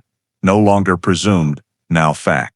On October 2, 2015, the Rhode Island State Crime Laboratory completed its comprehensive forensic report on the skeletal remains excavated from 145 Oak Ridge Road. The 42-page report, authored by Dr. Colin Keene, was sent directly to investigator Aaron Mahoney and the state prosecutor's office. The examination had taken nearly 3 weeks and included anthropological analysis, bone histology, injury assessment, and evaluation of the circumstances of death based on the injury pattern. The bones were reconstructed to approximately 85% of an adult female skeleton, estimated height about 5'4", 1.64 m, matching Linda Mercer's medical records. The skull showed multiple abnormal fractures, a crack extending from the frontal bone to the right temporal, continuing down to the zygomatic arch, with a depressed area approximately 7.2 centimeters in diameter. Under optical microscopy, the fracture margins displayed characteristics of blunt force trauma from a rounded, rigid object, with force directed from above down and right to left. The injury occurred antemortem due to microscopic hemorrhagic evidence in the bone tissue. Analysis of the skull and internal marrow showed no healing process, proving the wound was immediately fatal. The cranial injury assessment section concluded, cause of death, severe head trauma from direct impact by a heavy blunt object. In addition to the primary injury, 2 consecutive right rib fractures were identified, determined to have occurred simultaneously with the cranial trauma, most likely from falling or striking the ground. The rest of the skeleton showed no cut marks, stab wounds, or sharp force scratches, ruling out knives or cutting tools. No bullet fragments were found, nor evidence of explosion or direct burning on the bones, although surrounding soft tissue showed discoloration consistent with prior kerosene exposure. Histological examination of marrow and pelvic samples revealed no natural decomposition environment, indicating the body was buried in a sealed space immediately after death. The surrounding soil still contained traces of fresh cement that had seeped into the outer bone, showing the concrete was poured shortly after the body was placed. In the summary, Dr. Keene wrote, "No evidence of accidental death or natural fall. Injury pattern consistent with intentional violence." In the postmortem interval section, he estimated death between mid-February and early March 1978, based on chemical markers and calcium degradation, perfectly matching Linda Mercer's disappearance date. The circumstances of death evaluation stated, given the injury location, self-inflicted fall, or accidental household impact is impossible. Force equivalent to a 2-4 kilograms rigid object, possibly a household tool or metal implement. Body was intentionally buried after biological activity ceased, with no subsequent disturbance.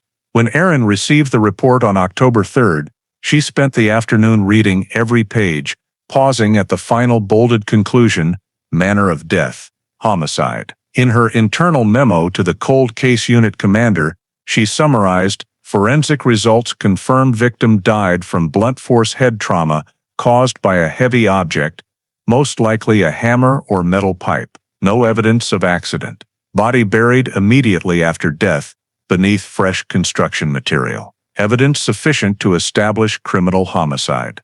She attached CT images of the shattered skull, impact force graphs, and a 3D skull reconstruction to the technical file. Everything was saved under code FR 15047, classified forensic determination, fatal head trauma.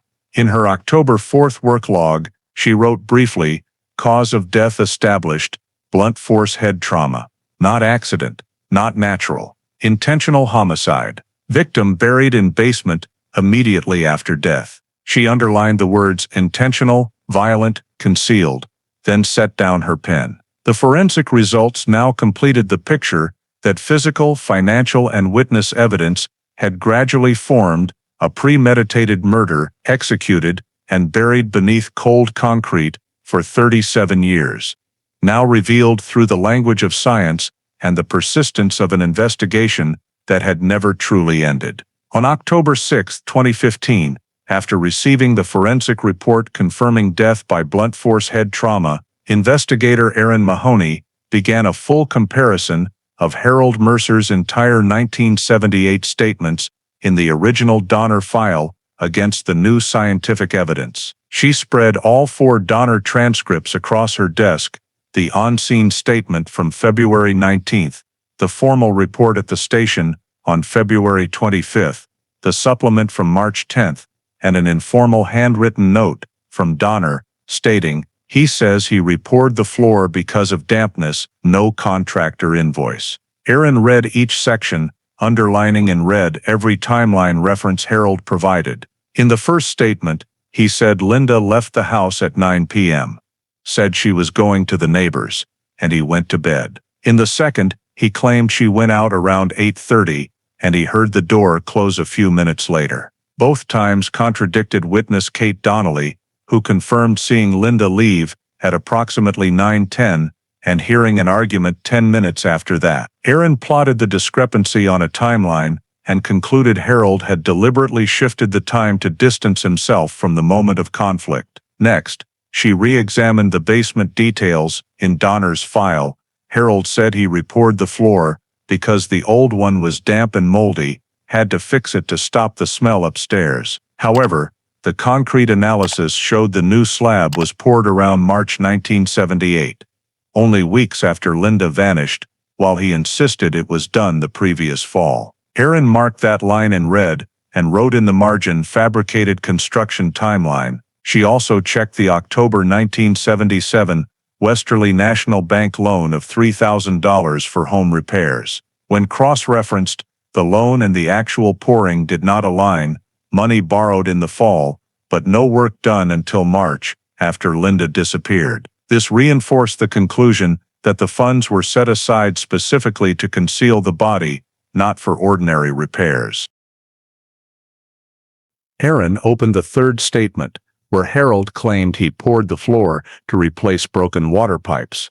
Yet the 1974 house blueprints showed no pipes beneath the central concrete area he referenced, only lines along the east wall. This structural contradiction proved his explanation impossible. She compiled everything into a 3-column analysis table. Harold's 1978 statement, 2015 forensic results, and assessment. Under time of disappearance, she wrote. Harold claims 20:30, 21 o'clock. Witness confirms 21:10, 21:20. Contradiction. Under concrete floor repair, she wrote. Harold claims fall, 1977. Dating analysis shows March 1978. Contradiction. Under reason for repair, she wrote. Harold claims broken pipes. Blueprints show no pipes. Contradiction. Finally, under condition of remains, she wrote. Body buried directly beneath new floor, covered with cement mixed with ash and burned fabric. Contradicts Harold's claim of no unusual odor. When all the data were placed side by side, the picture became unmistakable. Harold's 1978 statements were not merely inaccurate, they were deliberately constructed to hide his involvement in Linda's death. Aaron drafted an 11-page comparative report coded Comparative Statement Review, Case CC 15047, including tables and image citations. In the conclusion, she wrote, Comparison of suspect Harold Mercer's 1978 statements with 2015 physical, forensic, and financial evidence reveals one timeline and events of February 18, 1978, contradict independent witness. 2 stated reason and timing of concrete work, contradict forensic dating. 3 financial and insurance activity, demonstrate economic motive. These factors indicate false statements and intentional concealment of criminal conduct. Aaron submitted the report to the Cold Case Unit commander and sent a copy to the Rhode Island state prosecutor. A case review meeting was held that same afternoon, where she presented the evidence chain using charts showing 3 timelines: disappearance, concrete pour, and insurance payout, intersecting at the same point, spring 1978. Every piece of evidence pointed to the same conclusion: Harold Mercer had fabricated the story of repairing the floor to cover up a homicide. After the meeting ended, Erin remained alone in her office, opened the old Donner file, and looked at the faded note, light-colored floor, verify when new data available. 40 years later, that data finally existed, and what Donner had sensed by instinct was now proven by scientific evidence. In her work log she wrote, Comparison complete, Harold Mercer's statements do not match physical reality. Conclusion: intentional concealment of criminal act, constituting material falsehood in a criminal case. Beneath that line, she added 3 short words in red ink, perfectly clear. On October 10, 2015, after completing the statement cross-verification phase, investigator Erin Mahoney submitted a plan to reconstruct the Linda Mercer crime scene using 3-dimensional simulation technology in order to verify the suspect's possible movements and actions during the time window on the night of February 18, 1978. She coordinated with the Digital Analysis Section of the Cold Case Unit and the State Archives Division to collect all photographs, drawings, and structural data for the house at 145 Oak Ridge Road. The source materials included crime scene photographs taken by Donner in 1978, the original 1974 architectural blueprints, 2015 excavation photographs, and 3D basement images obtained via ground-penetrating radar. The digital team used Autodesk Recap software to accurately recreate every space: living room, kitchen, staircase, hallway, and basement. After 3 days of processing, the completed 3D model displayed full-scale proportions, ceiling heights, and furniture placement based on the original Polaroid photographs. Erin and the analysis specialists then moved to the dynamic simulation phase, determining feasible sequences of actions between 9 p.m. and 10 p.m. based on Harold's statement and witness Kate Donnelly's testimony. The system recreated dim nighttime lighting, strong winds, and flickering electricity, factors programmed to reflect actual storm conditions that night. In the first simulation run, the scenario assumed Harold was in the living room, while Linda went down to the basement to check the pipes, as he had claimed. However, motion sensors showed the average time for a person to leave the living room, descend to the basement, move through the central area, and return was under 2 minutes. Harold had stated he heard no sound whatsoever during that period, which was deemed implausible because sound travels easily in a small wooden house, and any impact would have been clearly audible. In the second simulation, the team tested the hypothesis of a confrontation in the hallway leading to the basement. A forceful impact at 1.6 meters, corresponding to the victim's skull height, using a 3.5 kilograms heavy object, produced results that exactly matched the direction and location of the injuries documented in the forensic report. The data showed the victim fell northward, her head striking the basement stair landing, causing instant death. Next, Aaron requested simulation of post-mortem body movement. The house was small, the hallway only 1.1 meters wide, with a 10-step wooden staircase leading to the basement. Results showed that a single adult male could drag a 55 kilograms body, approximately 55 kilograms from the hallway to the basement, in under 5 minutes, using ordinary arm strength, without any assistive equipment. Given the narrow staircase and the inward opening basement door, the model confirmed the action could be performed by one person alone. Once the body was downstairs, digging a roughly 60 centimeters grave in the soft dirt floor beneath the basement would take 30-40 minutes with a medium-sized steel shovel, the type normally kept in Harold's garage. The technical team also calculated the additional time required to pour kerosene, burn the surface, allow cooling, cover with soil, spread ash, and pour concrete.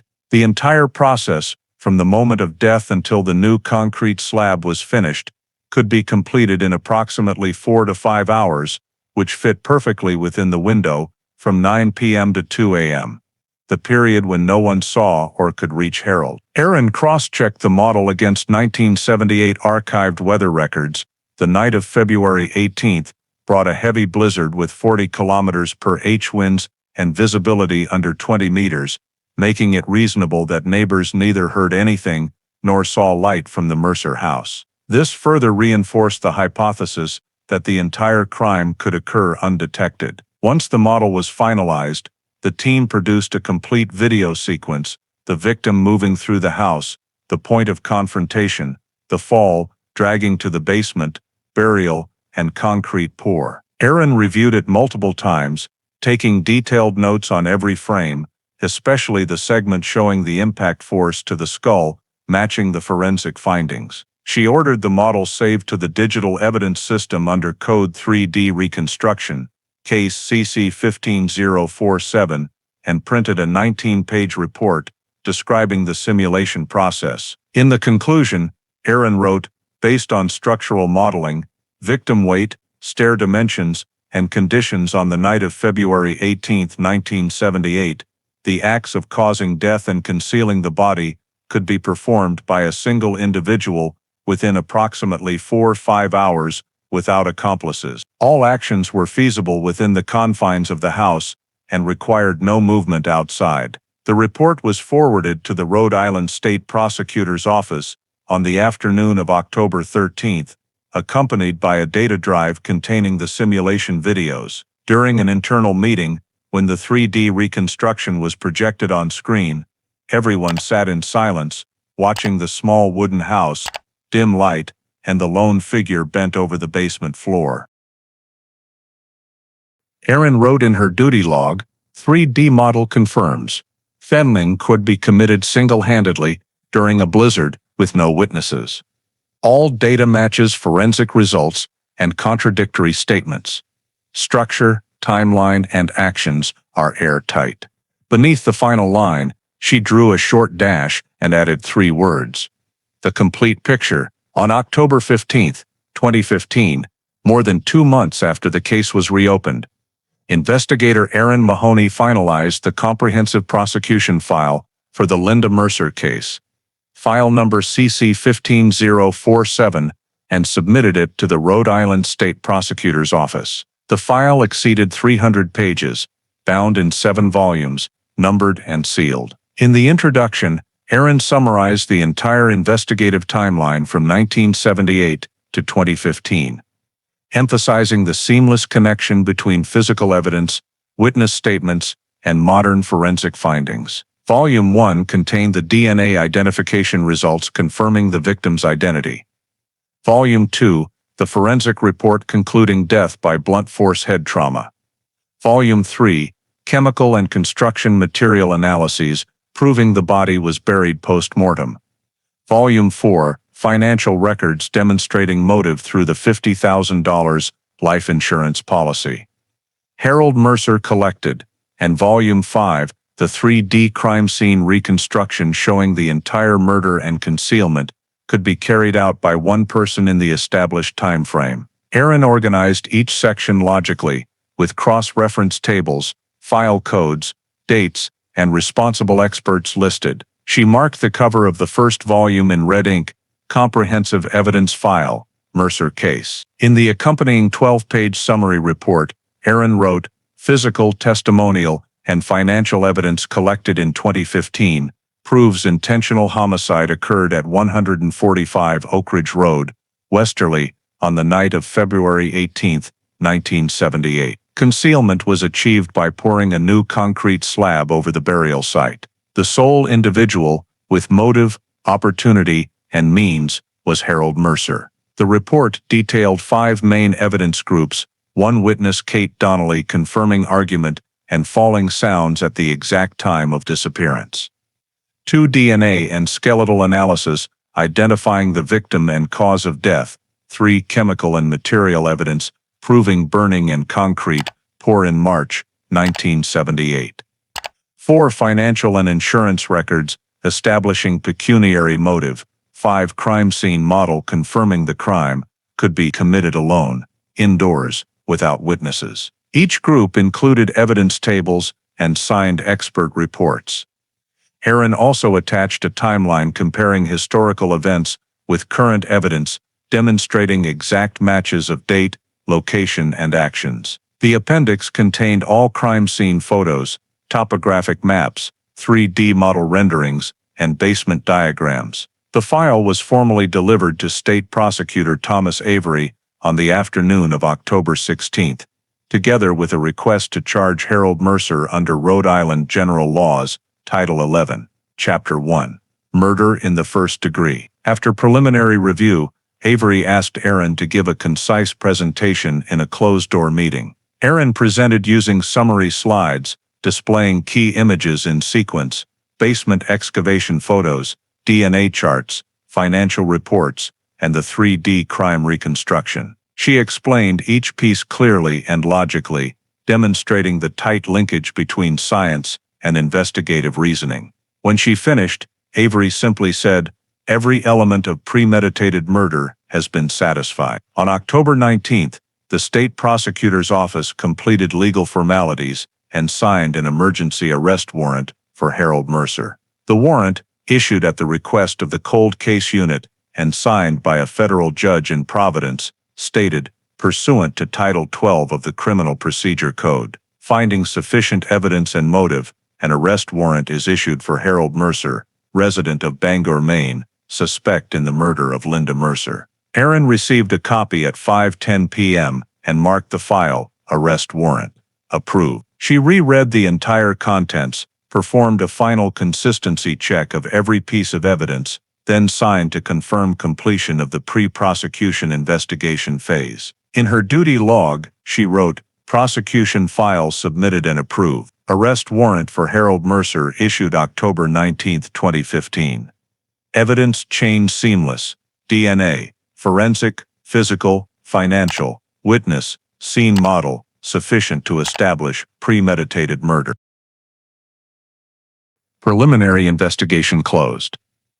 As she left the office that night, Aaron paused in front of the Cold Case Unit filing cabinet, looked at the folder labeled #78219, reopened 2015 homicide, and quietly closed the metal drawer. After 37 years, the Linda Mercer case had officially moved from suspicion to a fully evidenced criminal prosecution file, closing the investigative chapter and opening the first step toward legal justice. On the morning of October 22, 2015, 3 days after the warrant was approved, Rhode Island State Police, in coordination with the Bangor, Maine Police Department, executed the arrest of Harold Mercer on a first-degree murder charge in the Linda Mercer case. Harold, now 74 years old, lived alone in a small house on the northern outskirts of Bangor, where he ran a used auto parts shop. The operation began at 6 a.m. under a joint two-state plan. Lieutenant John Delaney of Bangor commanded the scene, while investigator Aaron Mahoney oversaw administrative procedures from Providence via encrypted link. The team, 4 local officers and 2 Rhode Island agents, arrived at 48 Mill Creek Road. Police confirmed the target was inside at 6:28 a.m. when the kitchen light came on. Officers approached the rear door and used a bullhorn to order the resident to open the door, pursuant to a federal arrest warrant. Harold appeared after nearly a minute, wearing a gray sweater, and did not resist. When informed of the arrest for first-degree murder in connection with Linda Mercer, he remained silent, except to ask, "What are you talking about?" but offered no resistance. Officers immediately read him his Miranda rights, handcuffed him, and placed him in a patrol car. In the on-scene report, Lieutenant Delaney noted, "Suspect cooperative, non-violent, stable health, aware of situation." Harold was taken to Bangor Police Headquarters for booking and formal notification of Rhode Island's extradition request. From Providence, Aaron monitored via live feed and confirmed identity through old biometric records. Harold's fingerprints matched 100% with the 1978 Donner file, ID 219M. After processing, Delaney signed the arrest report at 7:45 a.m., stamped executed, Maine Division. That same day, the Rhode Island State Prosecutor's Office submitted an emergency extradition request under the Interstate Judicial Cooperation Agreement, approved that afternoon by Penobscot County District Court. Harold was transferred to 2 Rhode Island agents the following morning. The extradition convoy departed Bangor at 9 a.m. on October 23 and traveled south on Interstate 95 toward Providence. Throughout the more than 400 kilometers journey, Harold remained silent, hands cuffed in front, staring straight out the window. Officers noted, suspect said nothing, did not request counsel, no reaction when victim's name was mentioned. The convoy arrived at Rhode Island State Police Headquarters at 3:40 p.m. Reception procedures took place in the second-floor holding area, with investigator Aaron Mahoney and a representative from the prosecutor's office present. Harold's cuffs were removed, rights were reread, and he signed the federal arrest acknowledgement. Official custody time was recorded as 3:57 p.m., October 23, 2015. Aaron signed as officer witness, Cold Case Unit, Homicide Division. Harold was then transferred to temporary detention at Cranston County Facility, pending interrogation. In her report to Cold Case Unit Command, Aaron wrote briefly, Harold Mercer arrested at residence in Bangor, Maine, at 6:28 a.m., October 22, 2015. Extradited to Providence, 10/23. Arrest paperwork complete. Suspect cooperative, no reaction. Normal health. Warrant number 19/2015, successfully executed. Below the conclusion she added, monitor reaction during upcoming interrogation, high likelihood of defensive posture or change statement. That same evening, the state prosecutor's office issued an internal announcement. Arrest warrant for Harold Mercer, suspect in 1978, Linda Mercer homicide, successfully executed. Suspect in Rhode Island custody, awaiting interrogation and prosecution. At Cold Case Unit headquarters, Aaron updated the electronic case file status from active investigation to suspect in custody. Staring at those words on the screen, she sat motionless for several seconds, realizing that after 37 years, a disappearance once reduced to a dusty missing person report had become a complete criminal case with a lawfully detained suspect, marking the end of the longest investigation of her career. On the morning of October 24, 2015, one day after extradition to Providence, Harold Mercer was brought to Interrogation Room 3B on the second floor of Rhode Island State Police Headquarters. The room was equipped with dual-angle cameras and continuous audio recording. The interrogation was led by investigator Aaron Mahoney, observed by Assistant State Prosecutor Thomas Avery, and a recording officer. Harold sat upright, hands clasped on the table, appearing calm. After being reminded of his right to remain silent and right to counsel, he confirmed he would answer voluntarily. Aaron began with basic questions: identity, age, occupation, health. Harold answered briefly in a low voice, eyes steady. When Aaron shifted to his wife's disappearance, he looked up and said slowly, "I answered all that 40 years ago, and nothing has changed." Aaron showed him a 2015 photograph of the excavated basement and asked if he recognized it. Harold glanced and replied, "That's my house." The floor cracked back then. "I report it myself."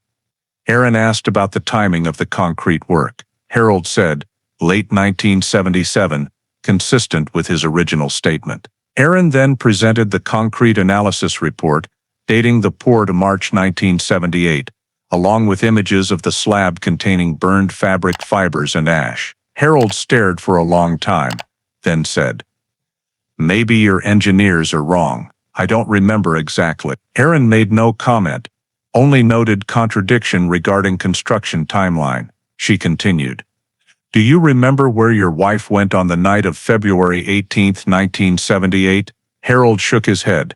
"She said she was going to the neighbors. I didn't see her after that."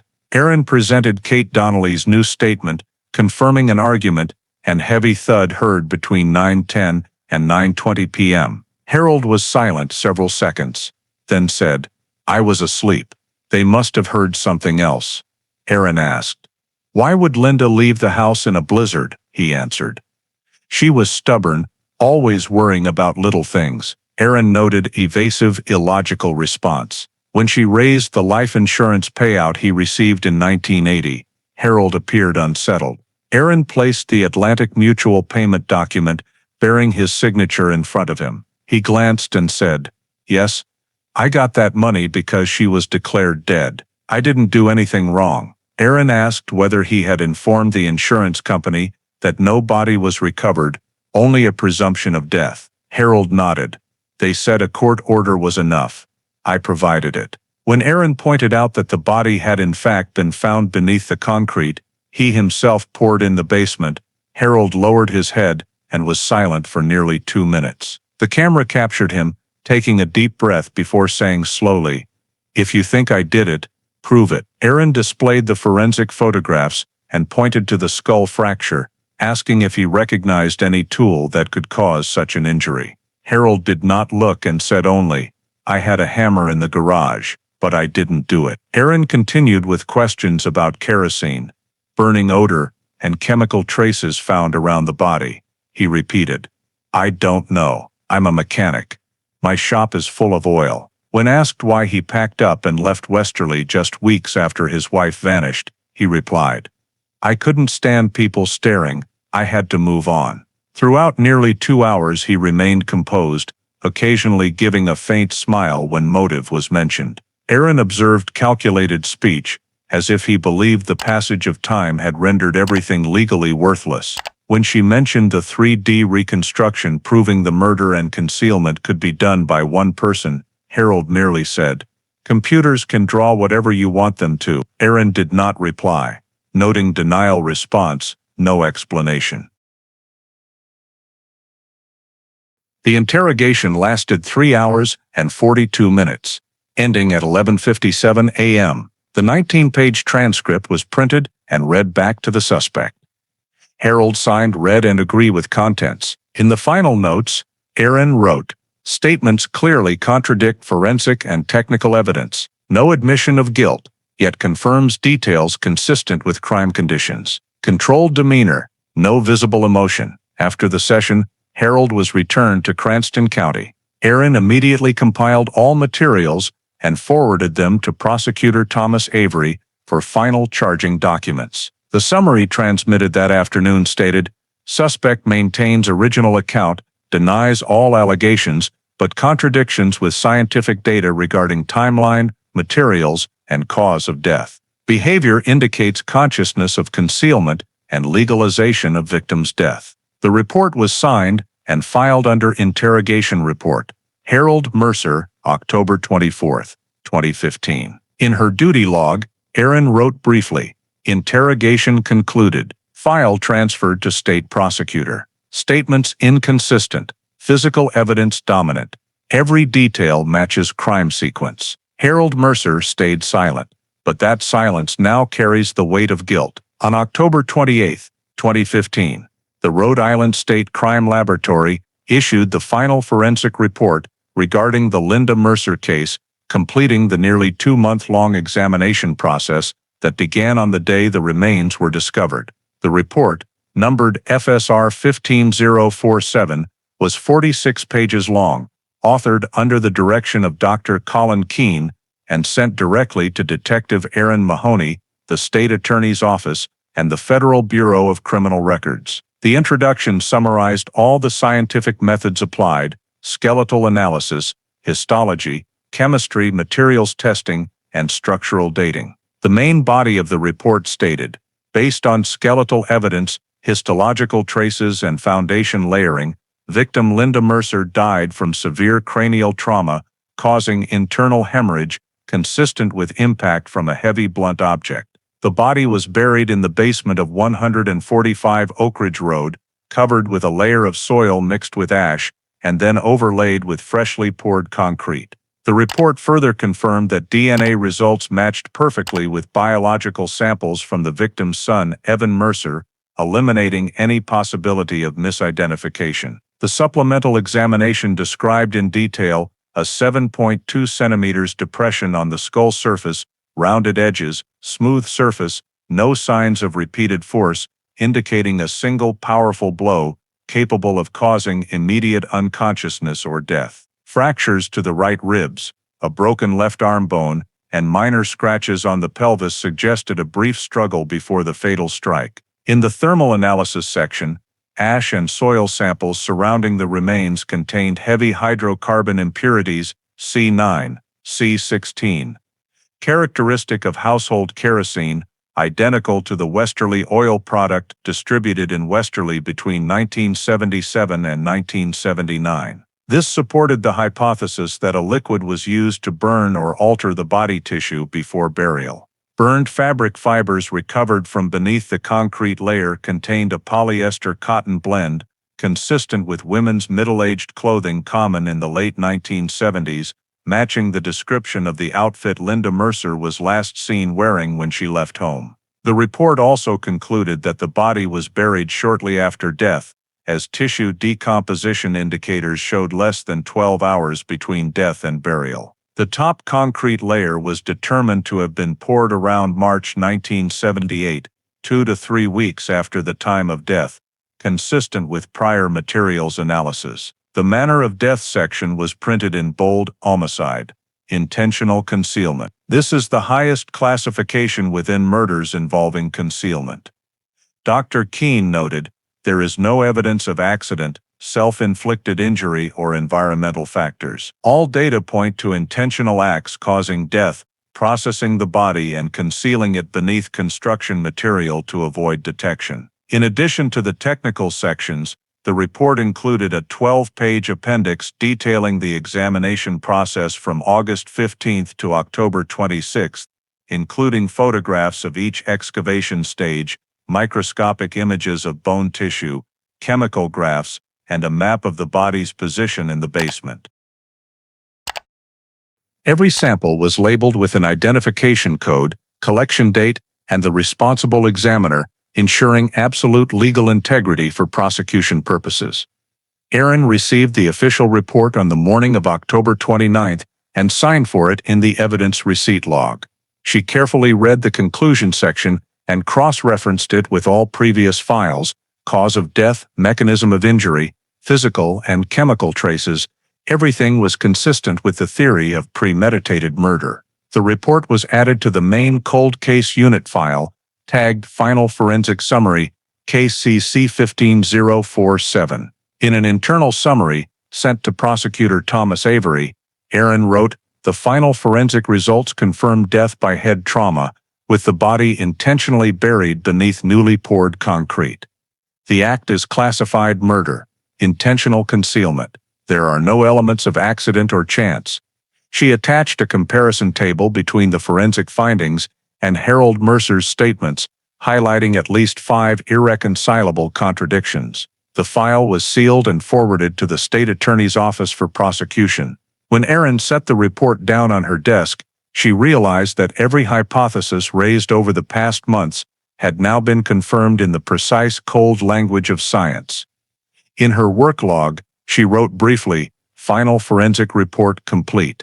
The technical evidence is closed. Linda Mercer's death is confirmed as intentional homicide, body buried beneath fresh concrete, irrefutable proof." On November 2, 2015, after receiving the final forensic report confirming Linda Mercer's death as homicide, intentional concealment, the Rhode Island State Attorney's Office formally issued an indictment charging Harold Mercer with first-degree murder under Section 11, Article 1 of the State Penal Code. The 23-page indictment was drafted by Chief Prosecutor Thomas Avery, with assistance from a special legal team from the Cold Case Unit.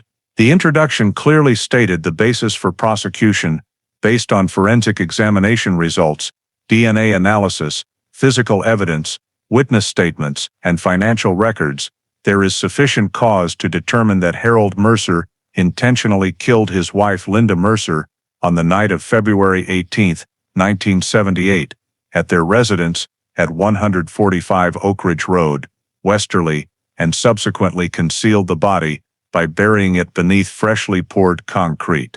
The next section listed 5 key groups of evidence. Group 1, physical evidence, consisting of human skeletal remains discovered in the basement of the former Mercer family home, with DNA matching the victim's son, Evan Mercer. Group 2, forensic results confirming death by severe cranial trauma with no signs of accident. Group 3, analysis of soil, ash, and concrete, proving the body was buried after the new foundation was poured, with the presence of kerosene, acts of destruction and concealment.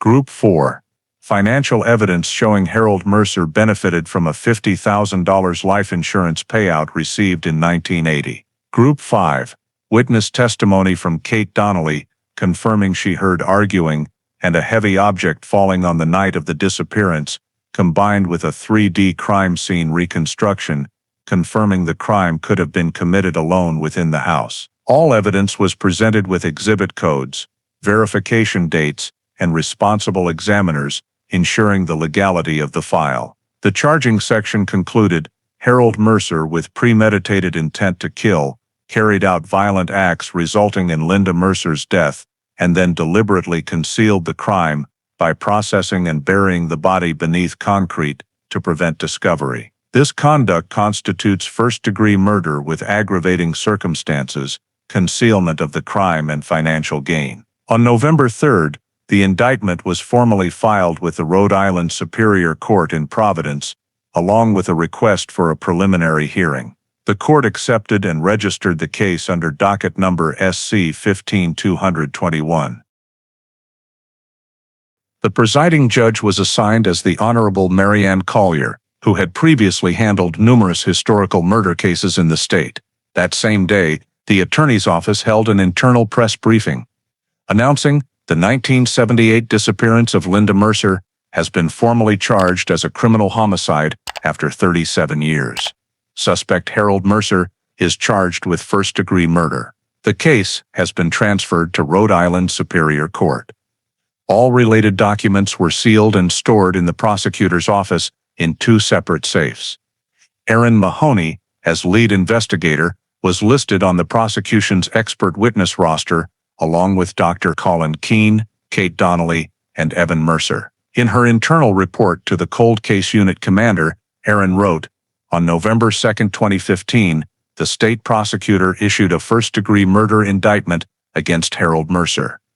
Case transferred to Rhode Island Superior Court, docket SC 15221. All scientific evidence, witness testimony, and motive fully corroborated. Charge murder in the first degree with aggravating factors, intentional concealment, and financial gain. She attached a copy of the indictment and the evidence list with description. By November 5, the Superior Court sent official notice of case acceptance and scheduled the preliminary hearing, confirming Harold Mercer's continued detention at Cranston County. Erin marked that date on her work calendar, realizing the case had completed its investigative phase. In her log, she wrote, "State has indicted.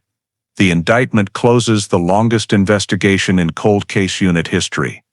The entire chain of evidence, DNA, forensics, financial records, crime scene, all aligns. After 37 years, Linda Mercer's disappearance is officially recognized as murder and has entered the trial process at Rhode Island Superior Court. On January 18, 2016, the trial of Harold Mercer, docket SC 15221, officially opened at the Rhode Island Superior Court in Providence, ending more than 3 decades of waiting for a case once buried in the files as an unresolved missing person. Courtroom 2 was spacious but frozen in silence, with a jury of 12 members carefully selected from counties across the state. Presiding Judge Mary Ann Collier read the indictment aloud for nearly 10 minutes, specifying the charge of first-degree murder with premeditation and intentional concealment of the body against defendant Harold Mercer. Chief Prosecutor Thomas Avery represented the state of Rhode Island as lead prosecutor, while defense counsel was William Connors, appointed by the court after Harold declined to retain private counsel. In his opening statement, Avery summarized the chain of events. Linda Mercer disappeared on the snowy night of February 18, 1978. Harold reported her missing the next morning. The case lacked direct evidence and was closed in 1979. 37 years later, human bones were discovered beneath the concrete foundation of their former home, and every forensic result pointed to one conclusion: the husband had killed and buried his wife to hide the crime and profit from insurance. Over the first 3 days of trial, the prosecution presented the scientific evidence groups in sequence: DNA report, forensic examination results, materials and chemical analysis, financial documents, and the 3D crime scene model. Dr. Colin Keene was called as the first expert witness. Speaking confidently, he described the basement excavation, the 2-layer concrete structure, and evidence that the top layer was poured in March 1978, only weeks after Linda vanished. When the image of the skull with its 7.2 centimeters depression was projected on the screen, the courtroom fell completely silent. Keene concluded, this injury could only have been caused by a heavy blunt object. It could not have been accidental. This was direct violent force. Next, Detective Erin Mahoney outlined the 2015 investigation, detailing each step of discovery, comparison, and evidence linkage. She played a 3D reconstruction video simulating the crime, showing how Harold could have struck the victim in the hallway, dragged the body to the basement, partially burned it, and buried it beneath fresh concrete, all within 5 hours, while heavy snow fell outside. The prosecution emphasized the seamless connection between evidence and motive, pointing out that Harold received a $50,000 life insurance payout in 1980 based on the false claim that his wife had died in a natural disaster. When asked about the money, Avery looked directly at the defendant and said, "He turned a murder into profit." The jury took constant notes while Harold sat motionless, showing no emotion. On the 4th day, witness Kate Donnelly, now 82 years old, appeared in court.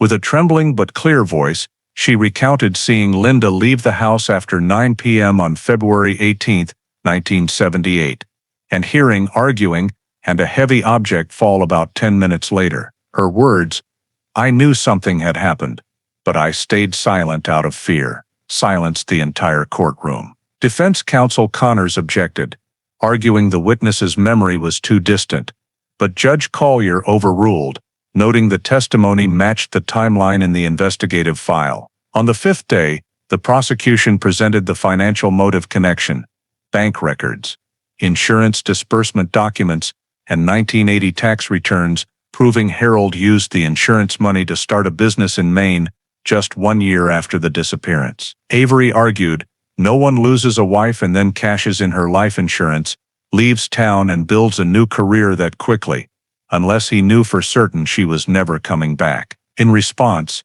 defense counsel Connors argued there were no direct witnesses, no murder weapon recovered, and Harold was a victim of inference across time. However, when the court required him to present specific evidence rebutting the forensic reports, the defense offered no alternative proof. Experts invited for cross-examination all declined to identify any errors in the forensic process. The closing arguments lasted nearly 4 hours, during which the prosecution described the crime sequence after an argument on the night of February 18, 1978. Harold struck Linda on the head with a heavy object, hid the body in the basement, poured kerosene and buried it beneath new concrete. The next morning he staged the disappearance, reported it to police, and waited the required 2 years to collect the insurance money. He didn't just kill his wife, Avery said. He buried the truth under cold cement, believing that year's snow would erase every trace forever. But science dragged it back into the light. When the prosecution finished, the jury was instructed to consider all the evidence: DNA, witness testimony, forensic reports, financial records, and the crime scene model. They reviewed every photograph, every report, every timeline detail. The defense called no witnesses and only read a short statement that Mr. Mercer denies all allegations. The court record noted, defense provided no rebuttal evidence, relying solely on the absence of direct eyewitnesses. At the end of the 6th day, Judge Collier declared the evidentiary phase closed and sent the jury to deliberate. In the heavy atmosphere, Harold was led from the courtroom, amid the sound of recording devices and rustling papers. All evidence had been presented, every piece fit together, and the silence of the man behind the bar now served only as the final empty space in a portrait of crime fully exposed to the light of justice. On the afternoon of January 25, 2016, after 6 days of trial and more than 5 hours of deliberation, the jury in case SC 15221 returned to the courtroom of the Rhode Island Superior Court to deliver the final verdict against defendant Harold Mercer. The room was packed. Harsh white light from the ceiling fell on the weathered face of the 74-year-old man, sitting motionless behind the defense table. Judge Marianne Collier asked everyone to rise as the jury took their seats. The foreperson, a middle-aged woman, holding the sealed white verdict form, stepped to the podium and read clearly, "We, the jury of the Rhode Island Superior Court, having considered all the evidence and testimony, find the defendant Harold Mercer guilty of first-degree premeditated murder." A moment of silence enveloped the room. Only the steady hum of the recording equipment could be heard. Harold showed no reaction, eyes fixed straight ahead, face expressionless. On the prosecution side, Thomas Avery gave a slight nod, while Erin Mahoney, seated behind him, simply lowered her head, hands tightly clutching a small notebook. Judge Collier confirmed the jury's finding, then announced that the court accepted the verdict. She read the sentence slowly, each word distinct. Based on the investigation results, scientific evidence, witness testimony, and the jury's resolution, the court finds defendant Harold Mercer guilty of first-degree murder under Title 11, Chapter 1 of the Rhode Island General Laws. Sentence: life imprisonment without the possibility of parole or commutation. The gavel struck, the sound echoing through the courtroom, closing a case that had lain buried for more than 37 years beneath snow, concrete, and silence. Harold remained seated, only briefly closing his eyes. Defense attorney Connors leaned in and whispered something, but he did not respond. When the officers approached to cuff him, Harold rose slowly, looked around the room once, his gaze lingering for a few seconds on the public gallery, where his son, Evan Mercer, sat silently, eyes red. No words were spoken. During sentencing, Judge Collier emphasized, the court recognizes this is an extraordinary case in terms of time elapsed, but justice has no statute of limitations. No matter how long it takes, the truth can still be proven. A murder committed 4 decades ago carries the full legal and moral consequences. She ordered the case file to be permanently archived in the state's cold case section as testimony to the value of scientific investigation and the persistence of law enforcement. As Harold was led away, the spectator benches remained in absolute silence. The only sound was the dry clank of shackles on tile. Prosecutor Avery shook Erin's hand and said quietly, 37 years, and you finally brought the truth to light. Erin did not reply. She only looked toward the door where the officer's hand gripped Harold's shoulder as he disappeared down the narrow hallway. In the final entry of the investigation log, Aaron wrote briefly, January 25, 2016, jury finds Harold Mercer guilty of first-degree murder. Court sentences life without parole. Case CC 15047 officially closed. Beneath that line she drew a single red stroke, marking the end of the longest investigation of her career, a journey in which justice arrived late but never disappeared. On February 5, 2016, 10 days after the Rhode Island Superior Court sentenced Harold Mercer to life without parole, the Cold Case Unit completed its comprehensive final report on the Linda Mercer investigation, case code CC 15047, officially concluding a nearly 40-year effort to solve the crime. The 82-page report was divided into three main sections: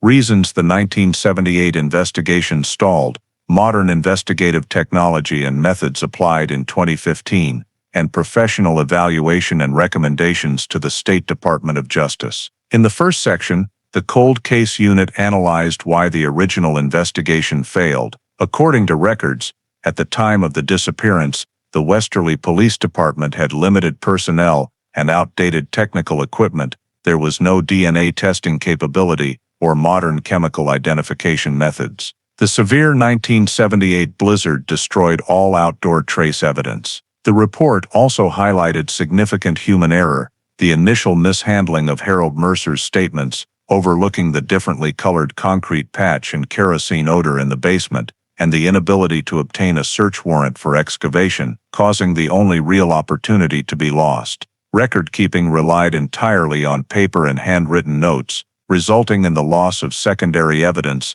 and the case quickly being classified missing person, unresolved. Additionally, there was no automated financial monitoring, so no one noticed Harold collecting life insurance money 2 years later. All these factors led to the investigation stalling and the file being closed in June 1979. The second section detailed the modern methods and technologies that enabled the Cold Case Unit to reopen and successfully resolve the case in 2015. The discovery of remains beneath the basement activated the statewide forensic data integration platform, which links forensic DNA, financial and demographic records. DNA matching was performed using 16 loci STR technology, capable of identification from heavily degraded bone samples more than 30 years old. Parallel gas chromatography, mass spectrometry, GCMS analysis of hydrocarbons identified the exact kerosene produced by Westerly Oil in the late 1970s, proving the presence of accelerant around the body. Carbon-14 isotope dating and concrete microstructural analysis pinpointed the new slab to within months of Linda's disappearance. The digital team also employed 3D reconstruction modeling to recreate the entire house, simulate movements, and prove the burial could have been carried out by one person within the time frame supported by witnesses. This marked the first time in Rhode Island judicial history that 3D reconstruction evidence was admitted in a criminal prosecution. The unit emphasized the importance of digitized historical archives that allowed retrieval of Lieutenant Donner's complete 1978 records, statements, crime scene photos, and handwritten notes, linking old data to new evidence. All technical elements were integrated on a single interdisciplinary analysis platform, a rare collaboration among investigators, forensic scientists, materials experts, and data engineers. The final section evaluated the case's professional significance. The Cold Case Unit concluded that success resulted not only from technology, but from cross-disciplinary data linkage that reconstructed a case once thought devoid of evidence. The report recommended that the State Department of Justice expand the Reopen initiative for pre-1990 cold cases by investing in next-generation DNA facilities, training investigators in old evidence recognition, and establishing federal electronic archives. It also proposed including the Linda Mercer case in standard case integrity review training for criminal investigators as a classic example of the consequences of overlooking scene details and the value of technology in restoring justice. That same afternoon, the report was presented to Department of Justice representatives in Providence and signed by Cold Case Unit Director Robert Henley. The official copy was permanently archived in the State Judicial Repository under Code Final Report, CC 15047 Mercer case. The concluding line read, "Reason for 1978 stall, technical limitations and judgment errors. Reason for 2015 resolution, forensic science, materials analysis technology, and interagency cooperation. Result, premeditated murder proven and successfully prosecuted after 37 years. Aaron Mahoney, signing as lead investigator, added in blue ink, "Justice is not measured by time, but by our ability to find truth, no matter how deeply it has been buried." On February 12, 2016, 10 days after the Cold Case Unit submitted its final report to the Rhode Island Department of Justice, investigator Aaron Mahoney returned to the Providence office to complete the very last step in the Linda Mercer case.